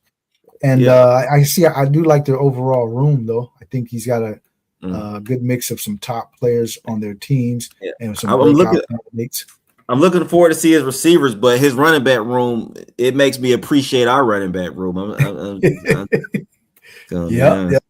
So he's got Puka, Nico, Drake London. That's a pretty damn good start, man. That's a good start. Then he topped it off with Jalen McMillan, who fell about 10 spots, you know, due to an injury. But that's your guy. You said he's better than Puka at the price, right? And he got him even cheaper. Got him a fall on him. And then he got Tank Dell, who could have an opening here. So he does have Stroud too, right? So he's got a double Houston. Yep, he's got Stroud with the double Houston. Yeah. And then he's got Texas guy Ridley. He got Calvin Ridley, and then he got Jeremy Bernard as well. And he's got Kincaid, Jawan, and he stacked Kyler with a skinny stack of TJ Hawkinson. So overall, wouldn't expect nothing less than a banger from our guy Lossimo, and I think he delivered a very sound draft. The receiving room looks excellent. Like he's opposite of us. He got the the great receiving room. We probably got the strongest running back room. Which, it'll be a battle of different strategies. So that's pretty good there. And so good job, our guy Losimo. And so go ahead and review our team here. Go ahead. I'd be happy to, man. Do that. All right, so we went Josh Allen, Malik Willis, and Shador Sanders. And, we had a plan for each one of these guys that we drafted. Josh Allen, I'm not going to say we had a plan for, but he fell to us. So we took Josh Allen at 41. I mean, we had to. Malik Willis and Josh Allen play each other on week 17. And Shador Sanders, we stacked him with both of his young guys, Kelce Concepcion and Denzel Boston. That brings me to Jonathan Taylor. That's going to be our week 17 correlation. We got Jonathan Taylor. You'll see that we have Alec Pierce later. So if we got a shootout week 17 between Cleveland and the Colts, well, we're cooking, right? We're cooking. So then we go ahead and grab Omarion Hampton, another what I'm going to consider a workhorse RB. We go grab Travis A-Chain, and Alvin Kamara, he's down, and Kellen Moore's a great play caller. So if Alvin Kamara is down and Kellen Moore is a great play caller and Travis A-Chain's a major part of that offense, I like Travis A-Chain. We got Brian Robinson as one of the better handcuffs in the NFL. And, there is a week 17 game between New Orleans and Atlanta, although the correlation between a backup running back and a starting running back is nothing to get too excited about, but it's there. At wide receivers, we took guys. We took a bunch of big guys too, with a lot of guys. We got a couple big guys. Roma Dunze, Marvin Harrison. So these guys should be seeing red zone targets. Jordan Addison, absolutely electric, a really good wide receiver. Could be a wide receiver on a lot of teams. If you talk about teams like Miami and Las Vegas, he could easily be a wide receiver on it. Right now, he could be a wide receiver one on San Francisco. Let's be honest, man. And then we got Alec Pierce, who I feel is going to be good. Kelce Concepcion stacked with Shador, Rashid Shaheed, wide receiver 2 in Seattle. Denzel Boston stacked with Shador. We took A.D. Mitchell, who can spike. He will spike. And then we got Kyle Pitts on a stack with a week 17 correlation in New Orleans. Greg Dulcich stacked with Malik, week 17 with Buffalo. And then we went and got a floor guy in Evan Ingram, man. So, Oh, yeah. Yeah, I like this team. Even though we got Josh unstacked, he's one of those quarterbacks that I don't mind going Josh unstacked because he'll get there. Nobody gets there. Plenty of time. Yeah, I'm fine with having Josh Allen unstacked. It doesn't feel gross. Yeah, because with that rushing upside where he can run for about 15 touchdowns throughout the year, he's going to take away a lot of fantasy points from everybody else on his team. So he's the one dude that you don't mind if you go unstacked because we got him at a discount. So I feel good about this team overall, man. So it's going to be a battle getting out of this room. But if we get out of this room, man, we looking good down the stretch. We are looking good down the stretch. I think it's a well-built team. Let me go grab a water real quick while you get those exposures up, Moolah. Okay, so I'll go ahead and start that, and then when you get back, we'll just keep on that topic. Yeah. All right, so let's go ahead and check out our exposures here for our running backs. So we want to keep it moving as you are here watching GAB Sports presents Machiavellian Thoughts with our guy, Goofy Chicken Fantasy, as we are rocking the building. And we're here to tell you that our exposures have been pretty much correlated with my thoughts all season of what the teams I'm really liking. And so my running back exposures, you will see. We got we got a surprise dude at the top, but people might not have thought that I was really high on this dude. I have been hammering the hell out of Jonah Coleman. Jonah Coleman. All season long. I think this is a great offense for running back. I know it's crowded right now. I know it's crowded. I'm looking for the opportunity if this hits, what it means for me, right? I don't look at the downside of stuff. I look like, okay, it's crowded. It might not work. But if it somehow gets some attrition in that room and it consolidates down to like him and maybe one other dude, This could be a league winning type of play. That's how I'm looking at it. So that's why I went heavy on this guy. I was high on his profile. I know a lot of people was thinking he wasn't all that good, but once I saw his profile and started looking into the tape and looking at the highlights and stuff and breaking them down, I was like, oh no, this dude's gonna be good. He got that low center of gravity. He's only like 5'8", built like a tank, like 225, 230, to where you can't really knock this dude backwards.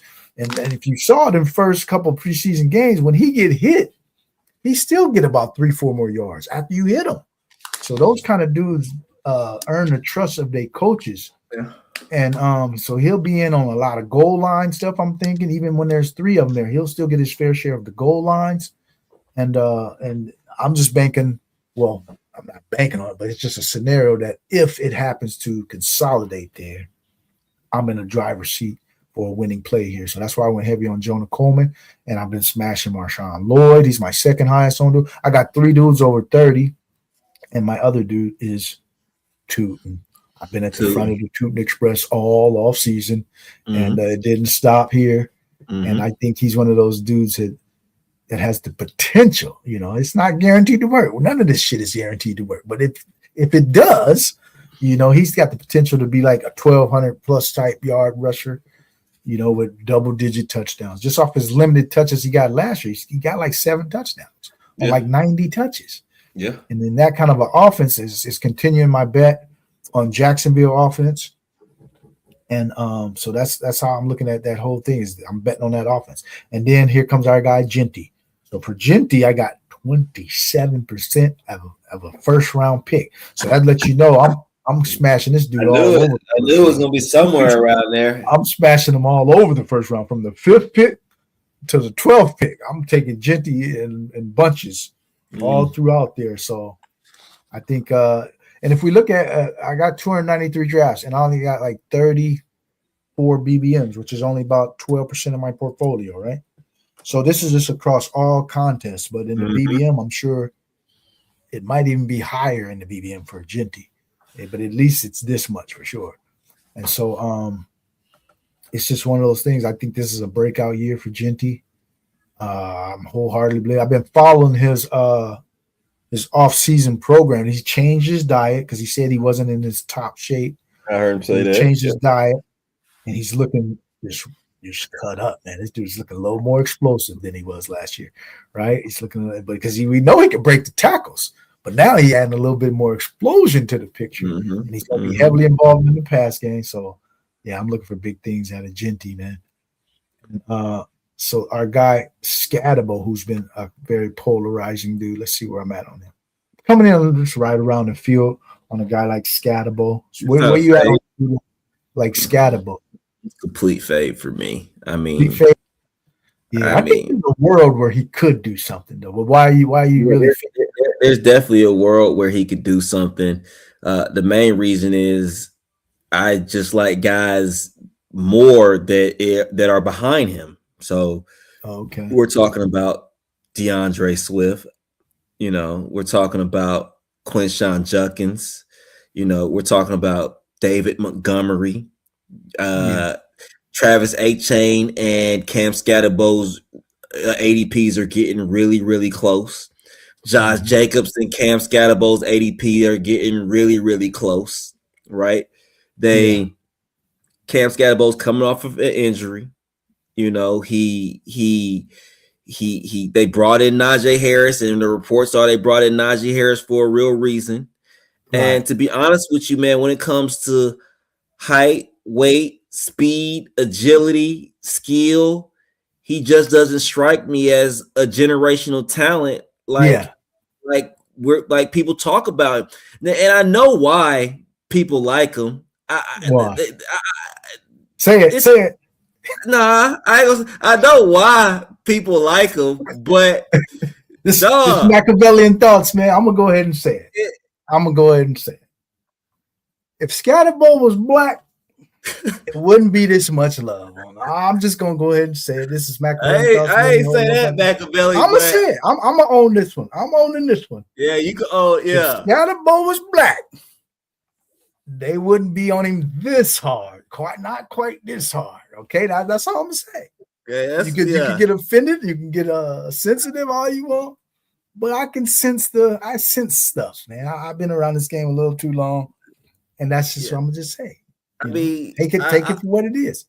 I hear you. I'll just say this: there a lot of people really, really want Scatterbo to be great. You know what I'm saying? They're really out there rooting for him. So, and it could happen. It could happen, but to me, he just doesn't come off as great to me, right? So that's all I could really say about that. I mean, he's just a good running back that should be in a timeshare with another running back. To me. Right. To me. Yeah, and they just brought over Najee, which could they could be like a 1-2 punch now, right? Because it looks like Tracy, who fumbled today, so he probably lost a little bit of he might get cut or traded or something. So he's got a little bit of a headwind going right now. He needs to break out of a funk that he's got. And that could actually benefit him if he gets traded, because it looks like he's falling out of favor there. So a new environment might actually do him pretty good. So, but we'll see how that works out. So I'm roughly right around the field on Scatterbo. And my guy Jadarian Price, I came in at 10% post draft, because sometimes I take a position to where if I got so much in the pre-draft, I'm not going to just transfer all of that over to post draft, because I'm going to look at that. I'm going to look at what am I possibly missing in the other contests? Because if I'm right already, the pre-draft is going to smash, and I can already be winning something. So now here I'm gonna make a few different bets, because the costs also changed once they got to post draft too, right? So the cost changed pretty dramatically, because he got the first round capital to Seattle, so he bumped up an ADP. So I made a few different bets. I still like him. It's not that I don't like him. So I'm 11% here on Jadarian Price. So it's just one of those things. I don't make the same bets, because even our guy Swift, who you mentioned, I got tons of Swift pre-draft, maybe like 18%. But post-draft here, I'm only coming in at 1% of DeAndre Swift. And it's not that I don't like him. I'm just making other bets right around there. And I'm betting more heavily on the passing game of the Bears as opposed to the running game. So, I just made some different bets. I still continue my Brooks. And most of my Brooks is in the 120s. It's not at the 70s. It's definitely not at the 77 and 80. It ain't at that. A little crazy, yeah. And I'm with Tex on the Jordan Mason love. We both got 19. I got 19%. I don't know how much he got. If he got around 20 or whatever. I think it's a little higher than that. Okay, and then somebody had asked me about my Hampton. I think Red Turns Heads asked about Hampton. Let me see, where's Hampton. I'm right around the field on Hampton. Looks like I'm 8.5% on Hampton, which I'm comfortable with, because there's a lot of backs in that area that are all pretty much even money, like H.N., Hampton, Big Dog. They're all kind of even money. I think I got more Big Dog than these guys. Let's see, where's my Derrick Henry? Yeah, 12% Derrick Henry. So they're all pretty much even money, so I don't need to be super overweighted on all of those backs. I just grab all of them. So when dudes are like that, do you just pick out your favorite, or do you just spread it amongst all the dudes? So are you talking about like when you talking about like at the 1-2 turn, all those guys, right? All those backs right there. Are you just loading up on maybe one or two of them? No, hell no. So my strategy is, in a perfect world, I would have even, how do I put this? I would have even exposure to every combination that you can make for those 1-2 turn guys. Oh, okay. So if you take put them all in a basket, and I want even duos for every single combination that you can make of those guys. Yeah, that makes sense. Yeah. So is anybody that you really feel is going to really smash though out of that group? Like, do you think the person that I got the highest in that little 1-2 turn, the person that I like the most is James Cook. Oh, okay. And the reason I like James Cook the most is they brought Joe Brady he went from OC to head coach. And I really think Joe Brady's going to unlock another piece of James Cook's game. and that's going to be the receiving piece of James Cook game, because in college, when he was with Georgia, the receiving aspect of his game was very, very good. And they haven't utilized that in Buffalo yet whatsoever. Oh, okay. Yeah, and they're talking about increasing it this year, so that'll be another bonus that he gets. So now you're getting some more. Now, even though he's going to get less rushing attempts, he's going to get more 0.5 PPR opportunities this year than he has in the past couple of years. Yeah. Our guy Red Turns Heads, he says he appreciates us, and we appreciate you too, my guy. And thank you for jumping in here with that draft with us, that last BBM. And we're going to go ahead and jump into another draft. But since you appreciate us, we will also invite all of y'all who are coming in here, go ahead and smash that like button and sign up, subscribe, because it ain't going to cost you nothing. Subscribe here to our channel and subscribe to our guy, Goofy Chicken Fantasy. If you haven't already, if you've been missing the boat already, it ain't too late. We still go ahead and welcome you into the community. But subscribe to our guy, Goofy Chicken Fantasy. We got his link in the description as well. And as we are here on Saturday evening, bringing you these exposures, bringing you a couple of drafts. And so we're going to go ahead and jump into – you got time for one more? Let's do it. All right, 70% Hendo this year. His pass blocking is not good, but I feel like he's going to break out this year. He could, but it's going to be tough for him to break out with Ramondre getting most of the snaps.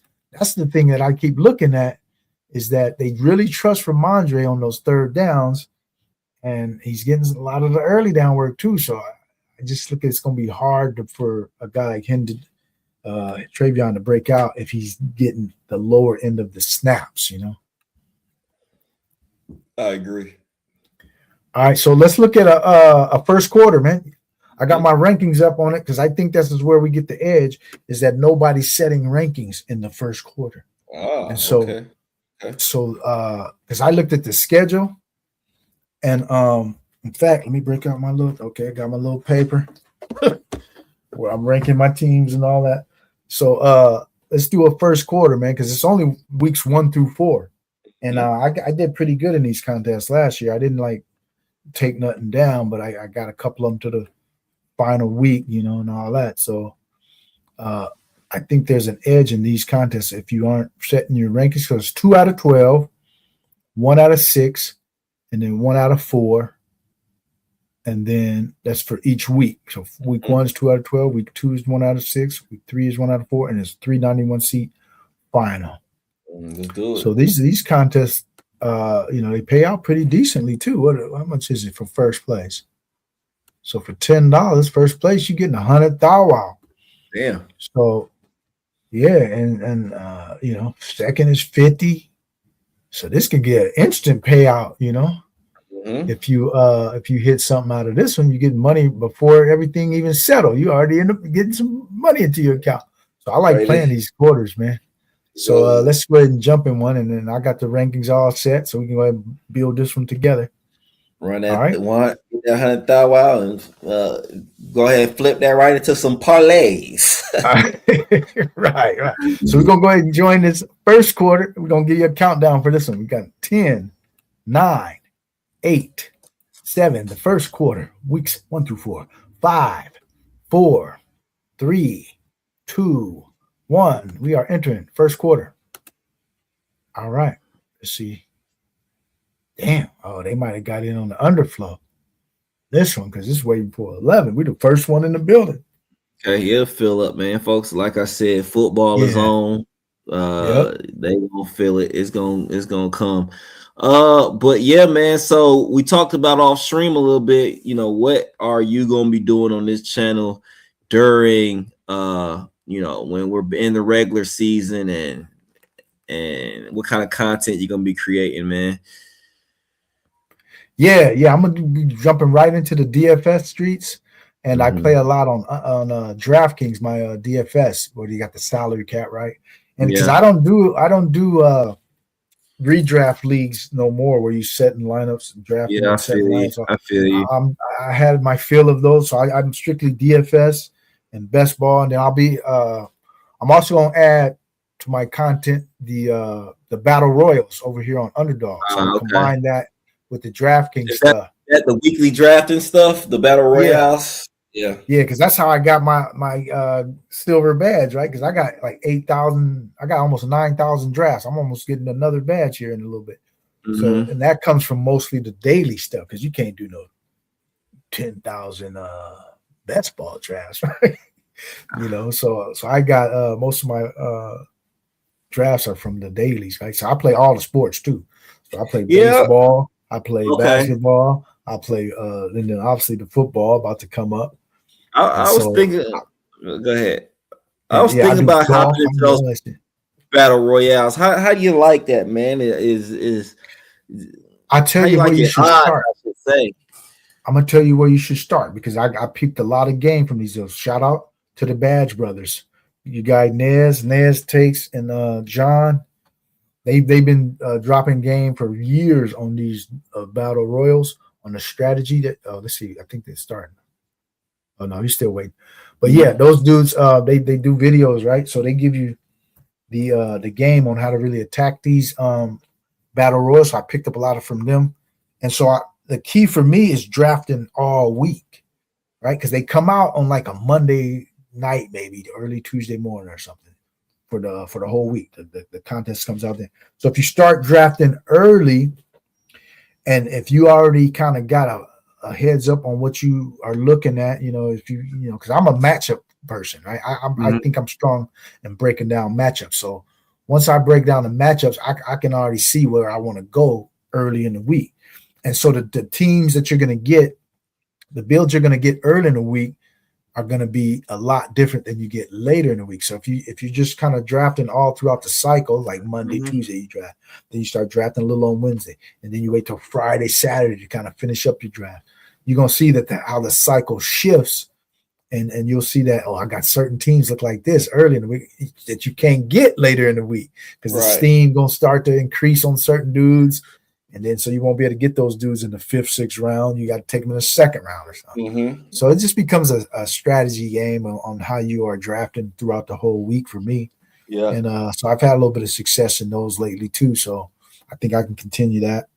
Do you like approach. The battle royales?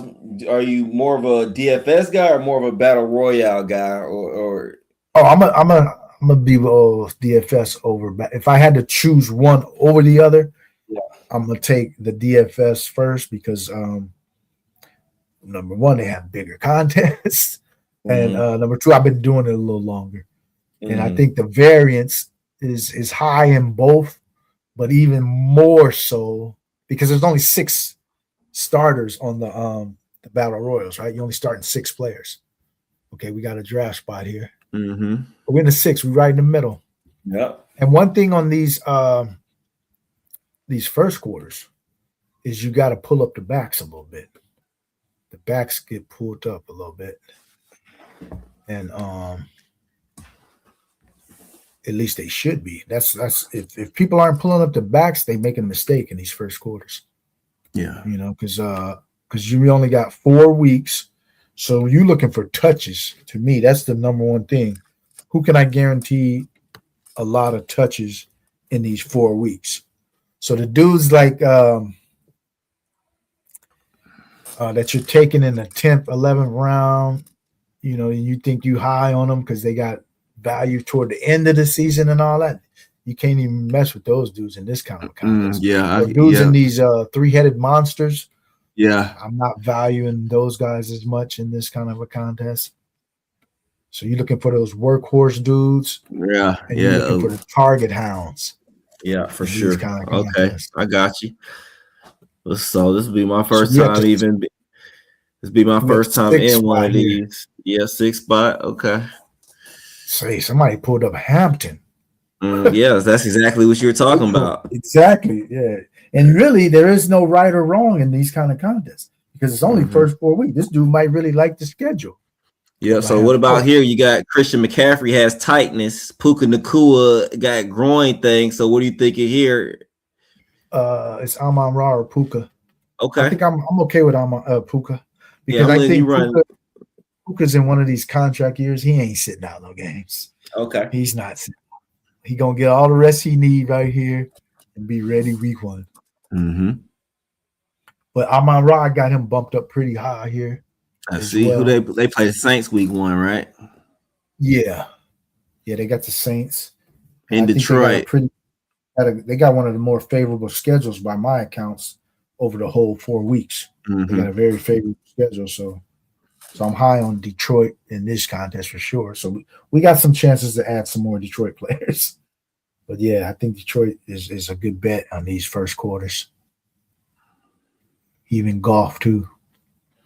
Yeah. So do you go to any? Do you go to? Oh, sorry, could you? No, go ahead. Do you go to any regular season games? Are you like a season ticket holder? Or did you get? I am. Or do you go to I am. game? I go to all of them. I'm a season ticket holder. Oh, okay. Usually we try to travel to Carolina and travel to New Orleans for those away games too. Yeah. I remember I was rocking with this travel group. I got to see if they still doing. I'm pretty sure they are. We went to Atlanta about 10 years ago.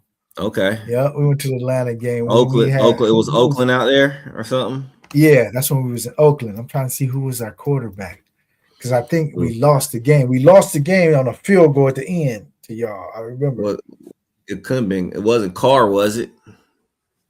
It was. I think it was Carr. Yeah, you're right. I think it was Carr. He might have been hurt even. But yeah, we ended up losing. But we was there from like Thursday to Monday. Yeah, I had a ball, man. We went to nice. We was hanging out in these clubs where the thing about Atlanta, anybody can show up at a club and just be rocking the mic. I was like, because Sleepy Brown was at a club or something. We didn't even know he was gonna be there. He just started singing all the Outkast stuff, and he was having a ball, man. It was like it was love, man, out there, man. So I got to get back to the A, man. Let's see if they take. Let's see what they do here. They got Devon Achane as our last hope for those kind of backs that you were talking about. He's gone, so we got some catching up to do. Just a little bit of catching up to do at running back. We'll figure it out. One thing I do like getting is a stud at the onesies too. Mm-hmm. It's kind of a format. You can dominate the onesies. Yeah. You can have an edge. So we'll figure out the running back. There's still some dudes that I like. Yeah, there's a lot of guys favorable still out schedules too. Yeah. Because running backs looks like, let me see, it's probably going haywire. Oh yeah, look at all the green out here. Mm-hmm. I mean, it's just Hampton got pulled up, but everybody else pretty much went where you think, oh damn, Genty, dude got Genty and JT. Yeah, that's a good combination right there. Yeah, that's pretty solid. That's pretty solid. CMC Achane. And so, there's some backs we can get to in a second. Although several backs probably going to go off right here too. Yeah, I don't see anybody in here that I know. Anybody in this draft? Let me see. No. It's a lot of badgeless cats out there too. There's not many badges in here. Okay. Oh, I like Achane, man. His schedule is me good too. Yeah, and then we already got Kamara might be out for a while, huh? Yeah, so he probably gonna be out for the first 4 weeks if we're being real. So that leaves a bunch of touches for Travis Achane. Now I'm trying to tell you, yeah. See, so we can catch up, man. It ain't no big deal if you miss out on some of these other dudes. There's still a few dudes that got the workhorse label still. Yeah. So who do you think is going to start for Atlanta this year? It's gonna be Penix, man. It's gonna be Penix. Yeah, I flipped. At first, I thought it was gonna be Tua, but I flipped at this point. Tua looked. Yeah, it's nothing left. He just don't look good, huh? Yeah, there's nothing left. He's out of shape. He's overweight. It's just not good. His arm strength isn't there. So it's Michael Penix. Michael Penix comes back to 11-on-11 work this week. I expect Kevin Stefanski to get him caught up real quick. I expect him to have him out there before week 4. Wow. Yeah, I think it would be the right call too, because he just gives the offense a lot more ceiling, right? Because Tua's just going to be kind of dumping it off. Yeah. making too many mistakes, and they can't really push the ball down the field. Unless Tua could outperform him just through cerebral gameplay, that would be the only way. But he's not even doing that at this point. So yeah, I think I was shocked that he's not looking a little better than he's looking. I'm like, man, as a veteran, this is all you can do. Yeah, I mean, I think his time, his window has officially closed. Let's put it that way. Yeah. All right, let's see what we got here. Because we coming up next. Oh, I did want Garrett Wilson too. Mm-hmm. They got a great schedule during this little period here. So who you looking at here? I think we gotta get one of these running backs. These running backs things kind of dry up. I think I'm gonna have to go with Bayshore. Yeah, or we talked about Cam Scatterbo, but even I'm gonna go with Bayshore, he's been playing the entire camp. Cam Scatterbo. I expect Cam Scatterbo to get ramped up week 1, week 2, week 3. And if he's getting ramped up during week 1, week 2, week 3 of this type of contest, that pretty much makes him kind of not as valuable as what his ADP is right there in the 4th round. Right, because we could be knocked out because he didn't give us what we needed in that first round. This is probably the toughest round, is the first round. Mm-hmm. Right? The 2 out of 12. And so you want to come out with a strong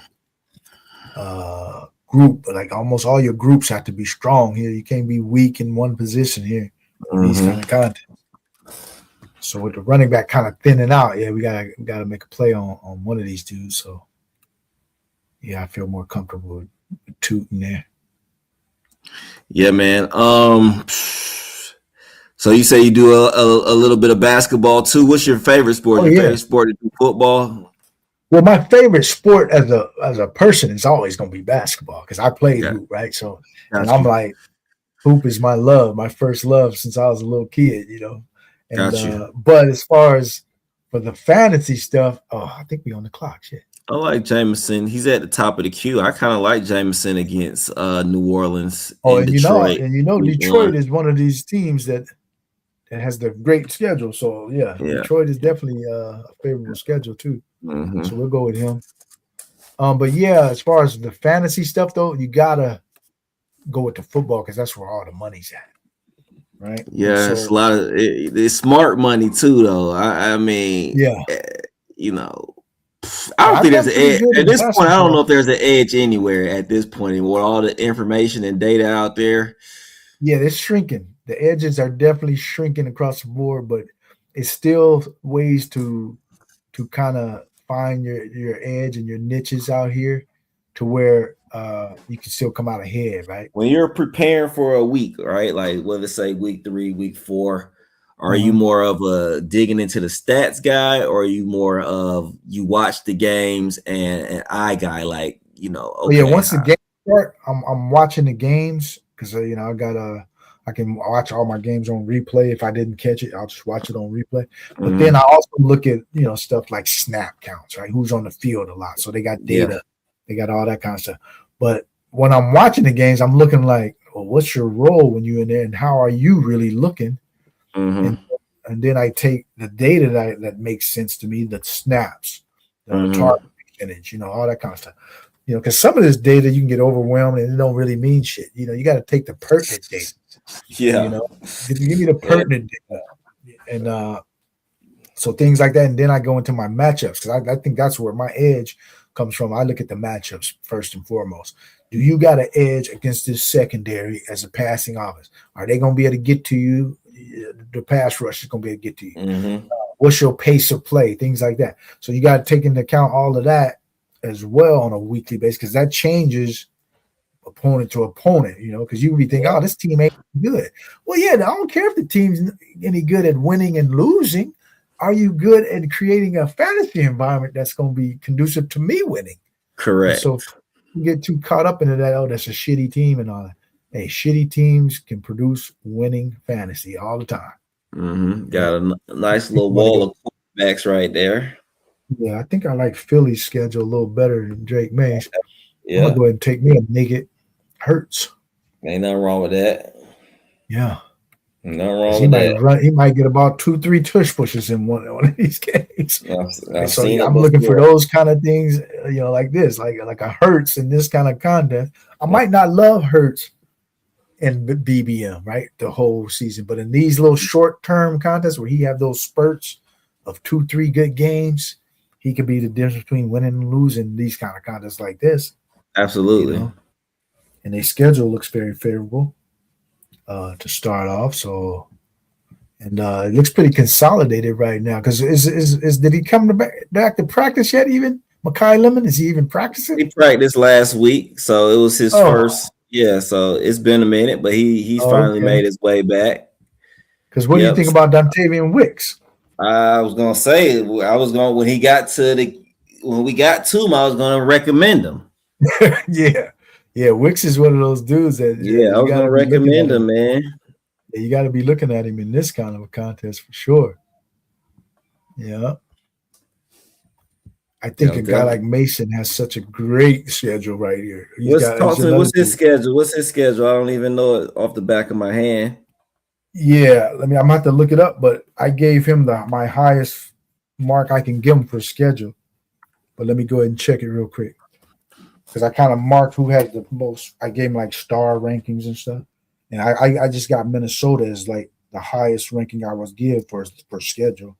Week So 1 through 4. Got you. yeah, let me see who they play. Minnesota. They play.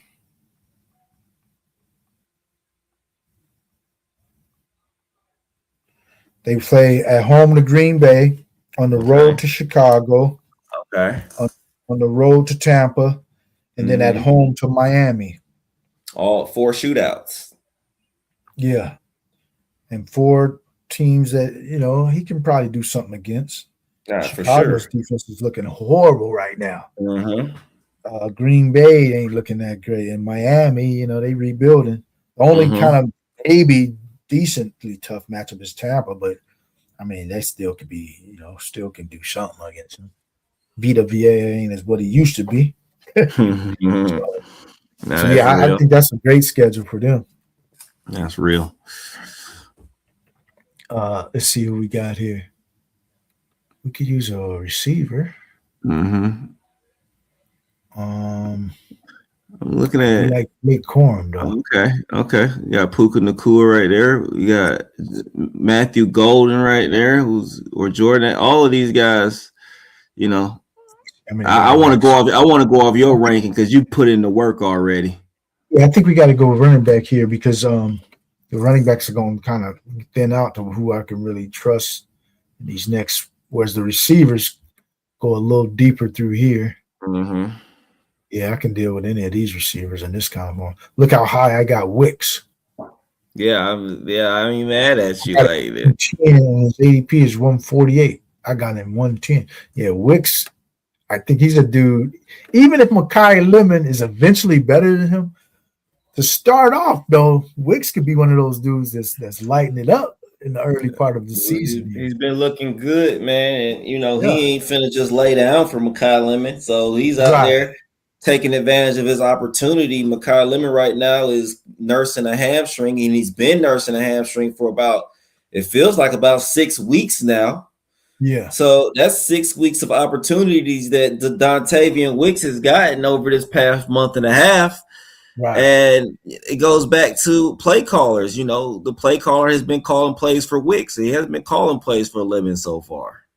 Yeah, and he's like you say, he's been building that camaraderie with Hurts, and he has a different role pretty much than Makai Lemon anyway. This dude's on the outside. Oh, yeah, Addison still there. Yeah. Oh, yeah, we're gonna take Addison at this price, and they got a good schedule too. They got a pretty good schedule for the passing game because I rated them higher for the running game, Minnesota, than the passing game, but the passing game still is pretty high. But yeah, a guy like Wicks, I think he could be. He might have value all year too. It might not just be the first few games. You know, I think he could be a solid. He's definitely going to be a solid 3. And Makai Lemon, like we said, he has to go out there and earn the targets, earn the reps, and earn the trust of the quarterback, because they might not have been working that much. Because has he done anything this offseason, or did he miss all the OTAs? He hasn't done anything yet. Okay, so he don't have no reps with Hurts probably. Nah, not yet.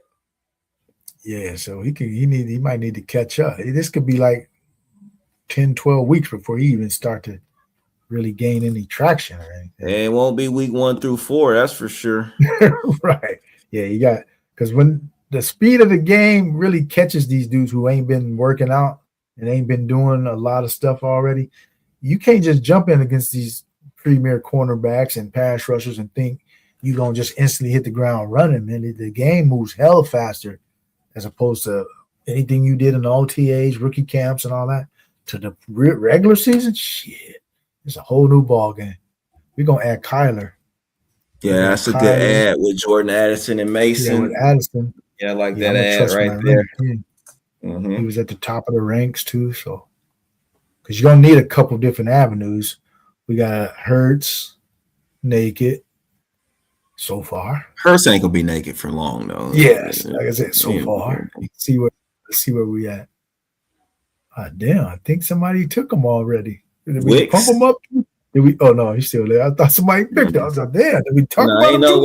Ain't no way nobody picked Wicks the way you got him ranked in your ranking. You got him 30 spots ahead of ADP. So I would hope they didn't, but I was like, damn, did they? He there. What's up, Hartman? Our guy Hartman, yeah, I haven't been catching chat.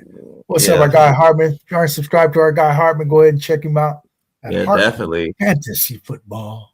Go sub to Hartman, man. Yeah. You know, Hartman, a big guy. He a big guy just like you, man. Yeah. We right around the corner from each other, pretty much. I didn't even notice until a guy Zero told me. I thought Hartman was like in the Midwest. He got that Midwestern look. I thought he was a Midwest guy, and then he liked the Lions. See, because a lot of these dudes out here, they got these different teams, and I'm like, how y'all ain't on the Niners? You got Wicks right there. If you want to stay true to your rankings, you can take him right now. We're going Wicks. I don't want to risk somebody jumping them on this turn here. I'm trusting my rankings in this one. Mm-hmm. So, and the schedules are all favorable for a lot of these dudes that I bumped up. Yeah, I didn't bump up dudes who didn't have at least a decently favorable schedule. So, yeah. But yeah, Hartman's on the Lions, and my guy Zero. I had Zero on here. That's another sharp dude out here, man. It's Zero. Mm-hmm. $0. He's a Packer dude, and he in the Bay Area. I was like, how y'all get in the Bay Area and y'all don't have no California? They getting out of that damn cold weather. They heading west. Yeah, that's although I heard the Bay does get chilly though. Nah, man, the weather's out here is lovely, man. When we say chilly, it's like 50. Okay, that's like chilly to us. Got you. Did you grow up in Cali or did you? Yeah, I'm born and raised in Cali. I haven't lived no other state. Okay. So I've been up and down California, but I haven't left the state. It's like whenever I leave, I'll be like, oh, this is cool, but let me get back home in about a week or two. Yeah, I feel you. But I don't like heat, man. Like when I go to Arizona, it's too damn hot out there. Gosh. Go to Florida, I was like sweating up a storm in Florida, man. It was so humid. Hell yeah. I was like, man. But you can. It's all good wherever though. If I had to ever move somewhere, I'll just have to adapt, right? All right. So what we got here? We got a 2-4-4-1. Oh yeah, I like this kind of a build so far. Because receiver, you can go kind of thin in these contests. Mm-hmm. You don't have to have the most dynamic receiver room because you're just looking for matchups. What's up, Bukowski? 4 weeks. Oh, our guy Bukowski in the building? Yeah, good to see you, Bukowski. Bukowski in the building. What's going on, man? Our guy Bukowski, he's been a loyal supporter since day one. All right, let's see. We on the clock here. Yeah, I kind of like Marshawn Lloyd here. You got a lot of them. Go ahead and get some more. Yeah, I think because Jacobs is But yet to even practice. I think Jacobs is practicing now. I think he I'm back. not sure about that. Are you sure about that? I'm 85% sure about that. Okay, let me go. Let me look at. Let me see if this dude got a note. Ridge Hood has him. Let me see if he got a note. Oh, you can't even get to the notes. No, you can't get to the notes from there. Nope. Yeah, is he? You sure he's practicing though? I think you could get to the notes if you hit the search bar though. He'll be grayed out, but you can still get to the notes. Or you can let me just go into the rankings. Huh? Yeah, you can get to the notes like that too.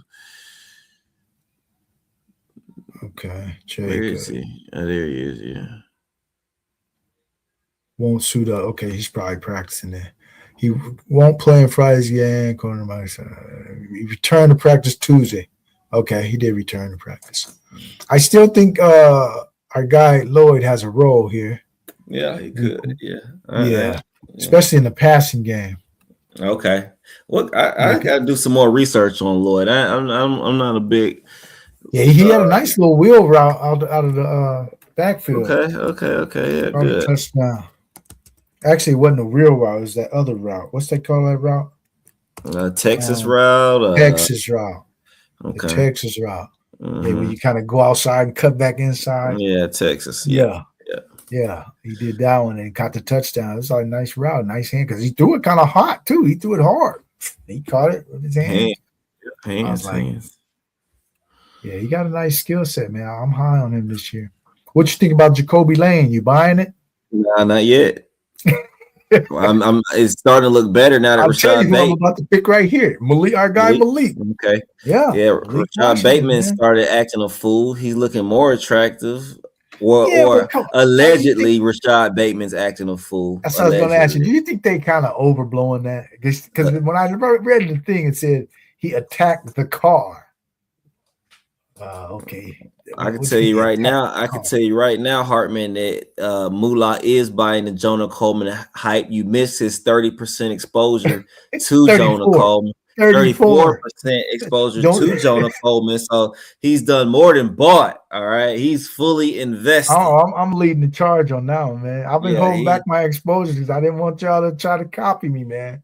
So I'm like, now y'all can try to catch up if you want to. I don't think they can. I don't think anybody can catch up on that. That's what I'm saying. They can only follow me a little bit, and they might not have the tolerance because it might not work. Right? I'm not sure it's going to work, but if it does, I think he's got the ability to light it up. Mm-hmm. So that's how I look at most everything in this kind of game is that if it works, because it's not guaranteed to work. Nothing's guaranteed to work. But if it does, he can light it up. Because I know a lot of people are on dudes to me that even if they get in the game, are they really going to do a lot? Who? Or are they just like who? Like Isaiah Pacheco?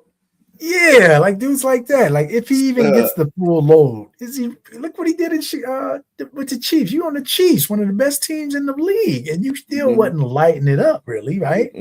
No, so wasn't. Certain dudes just they ain't gonna really even like Spears, right? Because Spears and Spears and Coleman are neck and neck in ADP, right? And some people are like low on Spears and not messing with Coleman. Even if Spears gets the job on that team with his skill set, is he gonna just really crush? No, because Spears is not a guy like that. He'll probably still be in the committee too, right? Yeah, he's gonna be in committee no matter. Yeah, two people could go down and they'll still find a way to put him in a committee. So exactly. So that's why I look at if something works, are they really going to take advantage of it? And a lot of these receivers out here, because I know I think you own Vele a little bit too, right? Yeah, for sure, 100%. But I kind of look at him as one of them kind of dudes too. Even if he start damn near every game, is he going to light it up though? He might not light it up, but he's a consistent guy, right? So even if he don't light it up, if he gets his 5-6 targets a game, he gonna make them count for where his ADP is. In my opinion, man, the guy is huge. He's 6'5". His hands are sticky.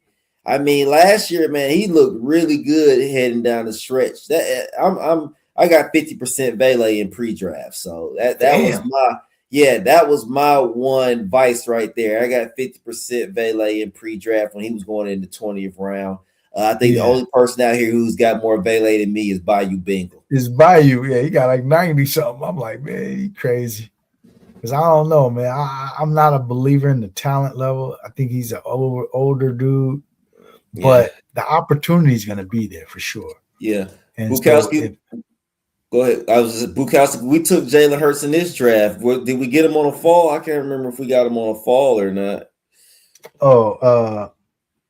Hurts. I don't go by ADP in here, so I don't know what fall. I kind of took him at his ADP. He took him at ADP, yeah.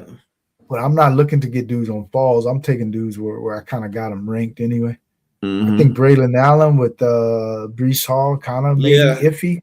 No, that's good because they're gonna wrap Breece Hall back up. They're not gonna bring it. They're not gonna bring him out there week one and give him 25, 30 touches. No, they're not. That's not gonna happen. So Braylon Allen's gonna get a solid 15, probably. Maybe not that much. A solid 12. Yeah. So I got 2 quarterbacks. We might want to add a third. Let me see.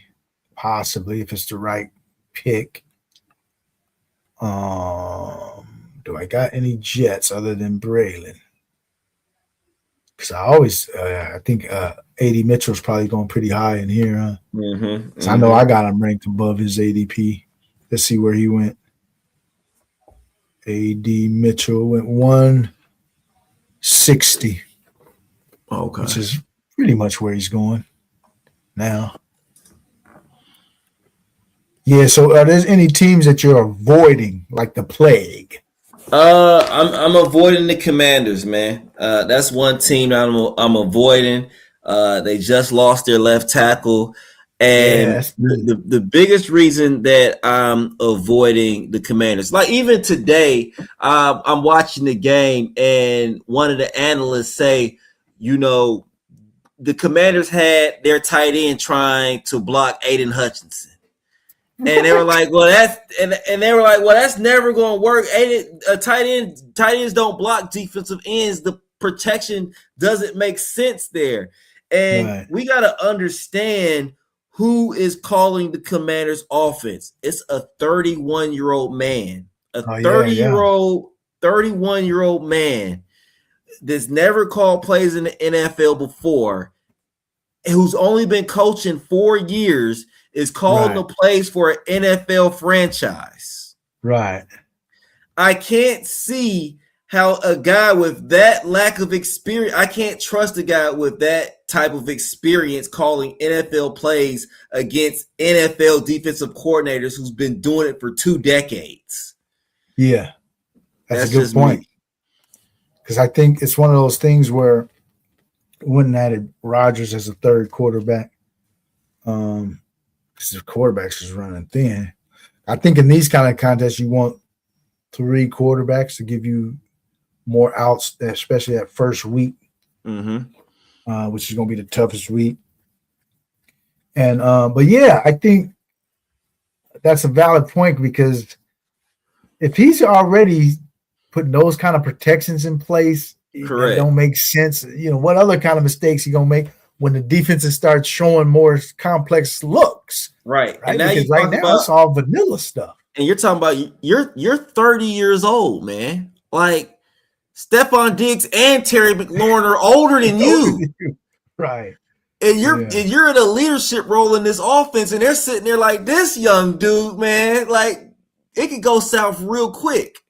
Yeah, and they didn't look too good. I mean, I know it's preseason, but for the protections to be breaking down like that, and then you said they lost their number 1 tackle. And what's that other dude that they drafted last year? Is he even looking any good? Connerly or whatever? Is that another? Oh yeah, man. Last year he didn't look good. Last year he's not ready to step up, huh? Yeah, he just still was playing with baby fat. Like he had some work to do in the weight room, according to what I saw last year with him. He was getting pushed. Okay. They do got a nice little guard though. They do got a nice guard over there, but the tackle spots in Washington are inexperienced, and the play caller has no callus on his hands, dog. He hasn't done it before. Yeah. And then, the only reason why they like him is because, he was in he was in Detroit with Ben Johnson as a player, though, not even as a coach. Right. David Blah, something like that. Yeah, he was in as a player. He wasn't in under Ben Johnson as a coach. He wasn't in those coaches' meetings, putting together a game plan. He's a player. So yeah. I just don't understand why Dan Quinn went there with that offensive coordinator, but I can't see that working out, man. I just, we'll see. Right. That's the offense that I'm fading out of most of the offenses in the league, to be honest with you. Yeah, I think it comes down to these dudes having to really learn quick, or else they gonna sink. Because if you don't really pick up the art of play calling, it could ruin you the whole season, right? You can have a talented team and all that, but if the play calling isn't timely, you ain't really dialing up the right plays at the right time, the right protections, it could sink your season quick. And I hate to beat up on David Blah, but he has to be a bottom 25, probably bottom 25, maybe bottom 30 play caller in the NFL. Yeah, because you can't give him the benefit of the doubt. You ain't never did it. Right. So yeah, that is one Achilles for that team that could really derail them, is that play calling, and they're already losing some offensive line help. You don't have a veteran quarterback, so and they changing the scheme. He been in the shotgun his whole life. Now you making him go under center. That right there is an adjustment right there. Yeah, because some of these coaches are changing almost too much stuff, right? Because sometimes you want to kind of gradually change stuff. You don't want to just, hey man, we got a whole new system. Well, sometimes these young dudes are familiar with how they play, and that's their best outlook, is just keep playing how they play, because that's what they used to always do to the old school quarterback, like the Michael Vicks in them. If they didn't put Michael Vick in these kind of systems right now, oh yeah, man, best player in the world. Oh, hell yeah. Kind of force him to be like a drop back passer. That's not how he play. I see you got Kalen Black queued up. Okay, I'm going with Kalen Black. I'm adding another potential running back out, because I still don't think CMC's returned to practice yet. I think he's good though. Hey, whenever they start talking about tightness with him, I get a little worried. Yeah, I feel you. I That's how it started a couple years ago. They kept saying he got tightness, and then he missed damn near the whole year. I think that they'd rather say that he has tightness than he's a in camp holdout because he wants to get paid. Yeah, that sounds better. They already got enough problems going on over there. Yeah, that's true.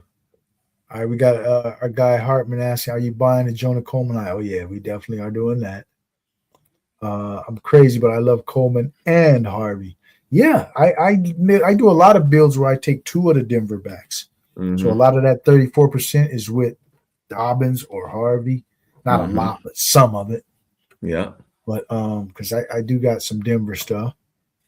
Let's see, you guys notice a big fall on Jay Hurts. I don't know about in this contest or if he's falling in BBNs. Have you noticed any fall in Jalen Hurts? I've been taking him more. So I must say he must have been falling. Oh, okay. I hear you do. They don't seem together to me. The Commanders, I think. Yeah. One of my handcuffs in best ball is McCaffrey Black. Yeah. Yep. You can always do that. DK. Oh, in DraftKings he is, I guess. Falling. Yeah.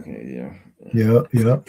All right, my brother. Well, do you got to go right now? I mean, I could go to the roster real quick, and then I'm gonna head out, man. It's getting late here on the East Coast. I hear you. So yeah, we'll go ahead and do that. We'll go ahead and go over the roster real quick. And so this is a first quarter contest where it's just weeks 1 through 4. So you got to come out the gates firing away. So to me, rookies get dropped down a little bit, except the exceptional ones, and guys without a big role kind of get dropped down a little bit here. So those are kind of things that we're looking at. And guys with good schedules get bumped up a little bit here. So those are the kind of things I was looking at. And so we got a 3-7-6-2 with Jalen Hurts, Kyler Murray, Aaron Rodgers, and we got Travis Etienne, who's going to get a ton of work with Alvin Kamara likely on the show. We got Bashal Tootin, who I expect to come out with a big piece of that pie. I don't know how much, but he should have a pretty big chunk of it on a good team. And we got Jordan Mason. I love this opening schedule for him, and I think he's got a lot of touchdown potential there. And Blake Corum is a guy I'm high on all across the board on that explosive Rams team with the great defense that should put them in plenty of chances, plenty of scoring chance opportunities. And so he should get a piece of those scoring chances too. It ain't going to just be all Kyron. And we got Marshawn Lloyd, another guy I wanted to load up this backfield. So we got 7 backs. I'm just giving myself more and more opportunities for a dude to do something. And so given that Jacobs is kind of maybe could get off to a slow start and this guy can capitalize on it. Then we got Braylon Allen, ditto, almost the same scenario as a Marshawn Lloyd. Brees all could get off to a slow start here due to his recent growing injury. And Braylon Allen could be the benefactor there. And then Kalen Black, almost the same narrative, right? CMC and a little bit slow out the gate. Maybe they don't want to give him too many touches. Kalen Black could have a role. And then we got our receiver room. We went with 6 guys here. We got Puka, J-Mo, Jordan Addison, Dontavian Wicks, a guy who's to be looked at these first 4 weeks. A guy, Malik Washington, should have a very key role in this Miami offense. And we got Cyrus Allen, a guy that's making a little noise. What you think about Cyrus Allen, man? I haven't been clicking. I haven't been clicking on, but I've been hearing the noise. Yeah, I think he's a guy who. And this is the thing over there. Oh, go ahead. This is the thing that I like. I think does KC, who do they play first week? Do they play Denver first week? I'm not sure. I didn't bump them up on the schedule. I know that. I think they play Denver next week 1. And if Cyrus Allen is the number 2 wide receiver, for some reason Xavier Worthy's hurt, Rashee Rice. If it is Rashee Rice and Cyrus Allen, they do play Denver. That's what I'm thinking, because I follow Riley Moss everywhere he goes. So if whoever's the number 2 wide receiver and they're playing Riley Moss, I'm in on that number 2, because Pat Surtain plays man-to-man on the number 1, and Riley Moss plays man-to-man on the number 2.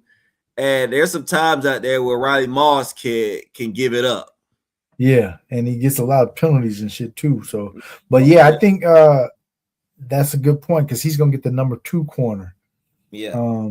Each week, because they play Indianapolis next week, so they don't have a favorable start, but that number 1 is always going to be on. Same deal with Indy. You got Sauce is going to be on the number 1, and then whoever's opposite of Sauce is going to be on the number 2. Yeah. And then they got Miami, Las Vegas, which is a good way to end up that schedule for them. So a guy like Cyrus Allen might do a little work in this kind of a contest, especially if Rashee Rice continues to look kind of sluggish out there, because he hasn't looked that impressive so far. For sure. In our tight end room, we wrapped it up with Brock Bowers, number 1 kind of tight end, and Patrick Freiermuth to pair with our guy, Aaron Rodgers. That's all you need. So I think this is a pretty sound build here in this kind of contest. And I got a lot of builds kind of like this. And so we'll go ahead and end it at that, as our guys getting real late on the East Coast over there. It's like after 10 p.m. Yep. It's about to be 10:30. I want to thank you, my guy, Goofy Chicken Fantasy. If you aren't subscribed to Goofy Chicken, what you waiting for? But go ahead and subscribe now. The link is in the description. And go ahead and smash this like button as well. Yeah. As we are going to go ahead and sign off here.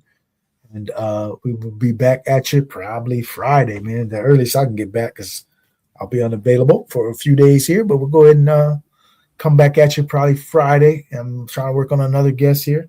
And so you going to still be streaming throughout the rest of the contest, or what? Cut them notifications on. I don't know. Cut Cut them notifications on. I don't know, man. You might not see me till 2027. We'll see. All right. Well, either way, man, you gotta have some goofy chicken out here. Yeah. I'm guest appearing on somebody's shows. I do a little guest. I do some guest stuff. Back over here at the very end too. I would love to. I'll bring you and Tex, and we do a little 3-man. At the very end, I don't mind doing that, and we go out with a bang, man. Maybe about 2 weeks or so. Got you. That'd be cool. All right, my brother. If you want to stay backstage for a minute, I'm gonna head backstage. I'm gonna sit backstage with you for a little bit. All right. Yeah. All right, I'll be with you in a minute.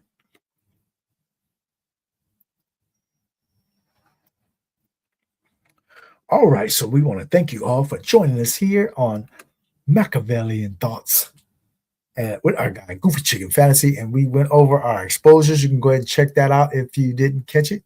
Check it out on the replay, if you will. And so we just had a good time, man, and we're going to go ahead and sign out. Like I said, it will probably be until Friday when I get back in these streets, but I'll probably do a little bit more drafting tonight as well. Enjoyed the stream. All right. Appreciate you, our guy, Bukowski and Scott Jung. Appreciate you guys for coming on through as we are going to go ahead and sign out here and now. Appreciate you for rocking with your guy, YUUNGMOOLAHH, here at GAB Sports. Peace out. Good luck to you all out here in these streets. And we want to go ahead and get some winners in all of these contests, man. So go ahead and sign up for that buy 4, get 1 while you can. They got some pretty good deals coming in. They want to go ahead and fill up these contests, so be on the lookout for some of those promos as well. All right. Peace out. Good luck to everybody. All right. I read the board like maps. 3 moves ahead, no cap. You draft on vibes and dreams. I built my league from scratch. My bench got hidden gems. Your roster full of names. I spot the league before it shows, then pour salt on the game. I trade like a casino, flip risk in the gold. You chase last week's fireworks, I chase the box score code. I know the soft matchups line up, who fades in rain. I turn a sleepy Sunday into a money train. Check the line, I'm locked in. Every pick got teeth. You bring a hot take, I bring season long receipts. I got the crown. Draft day, I run this town. Stack my wins, cash my clout. Say my name when lights go out. It's your boy YUUNGMOOLAHH, man.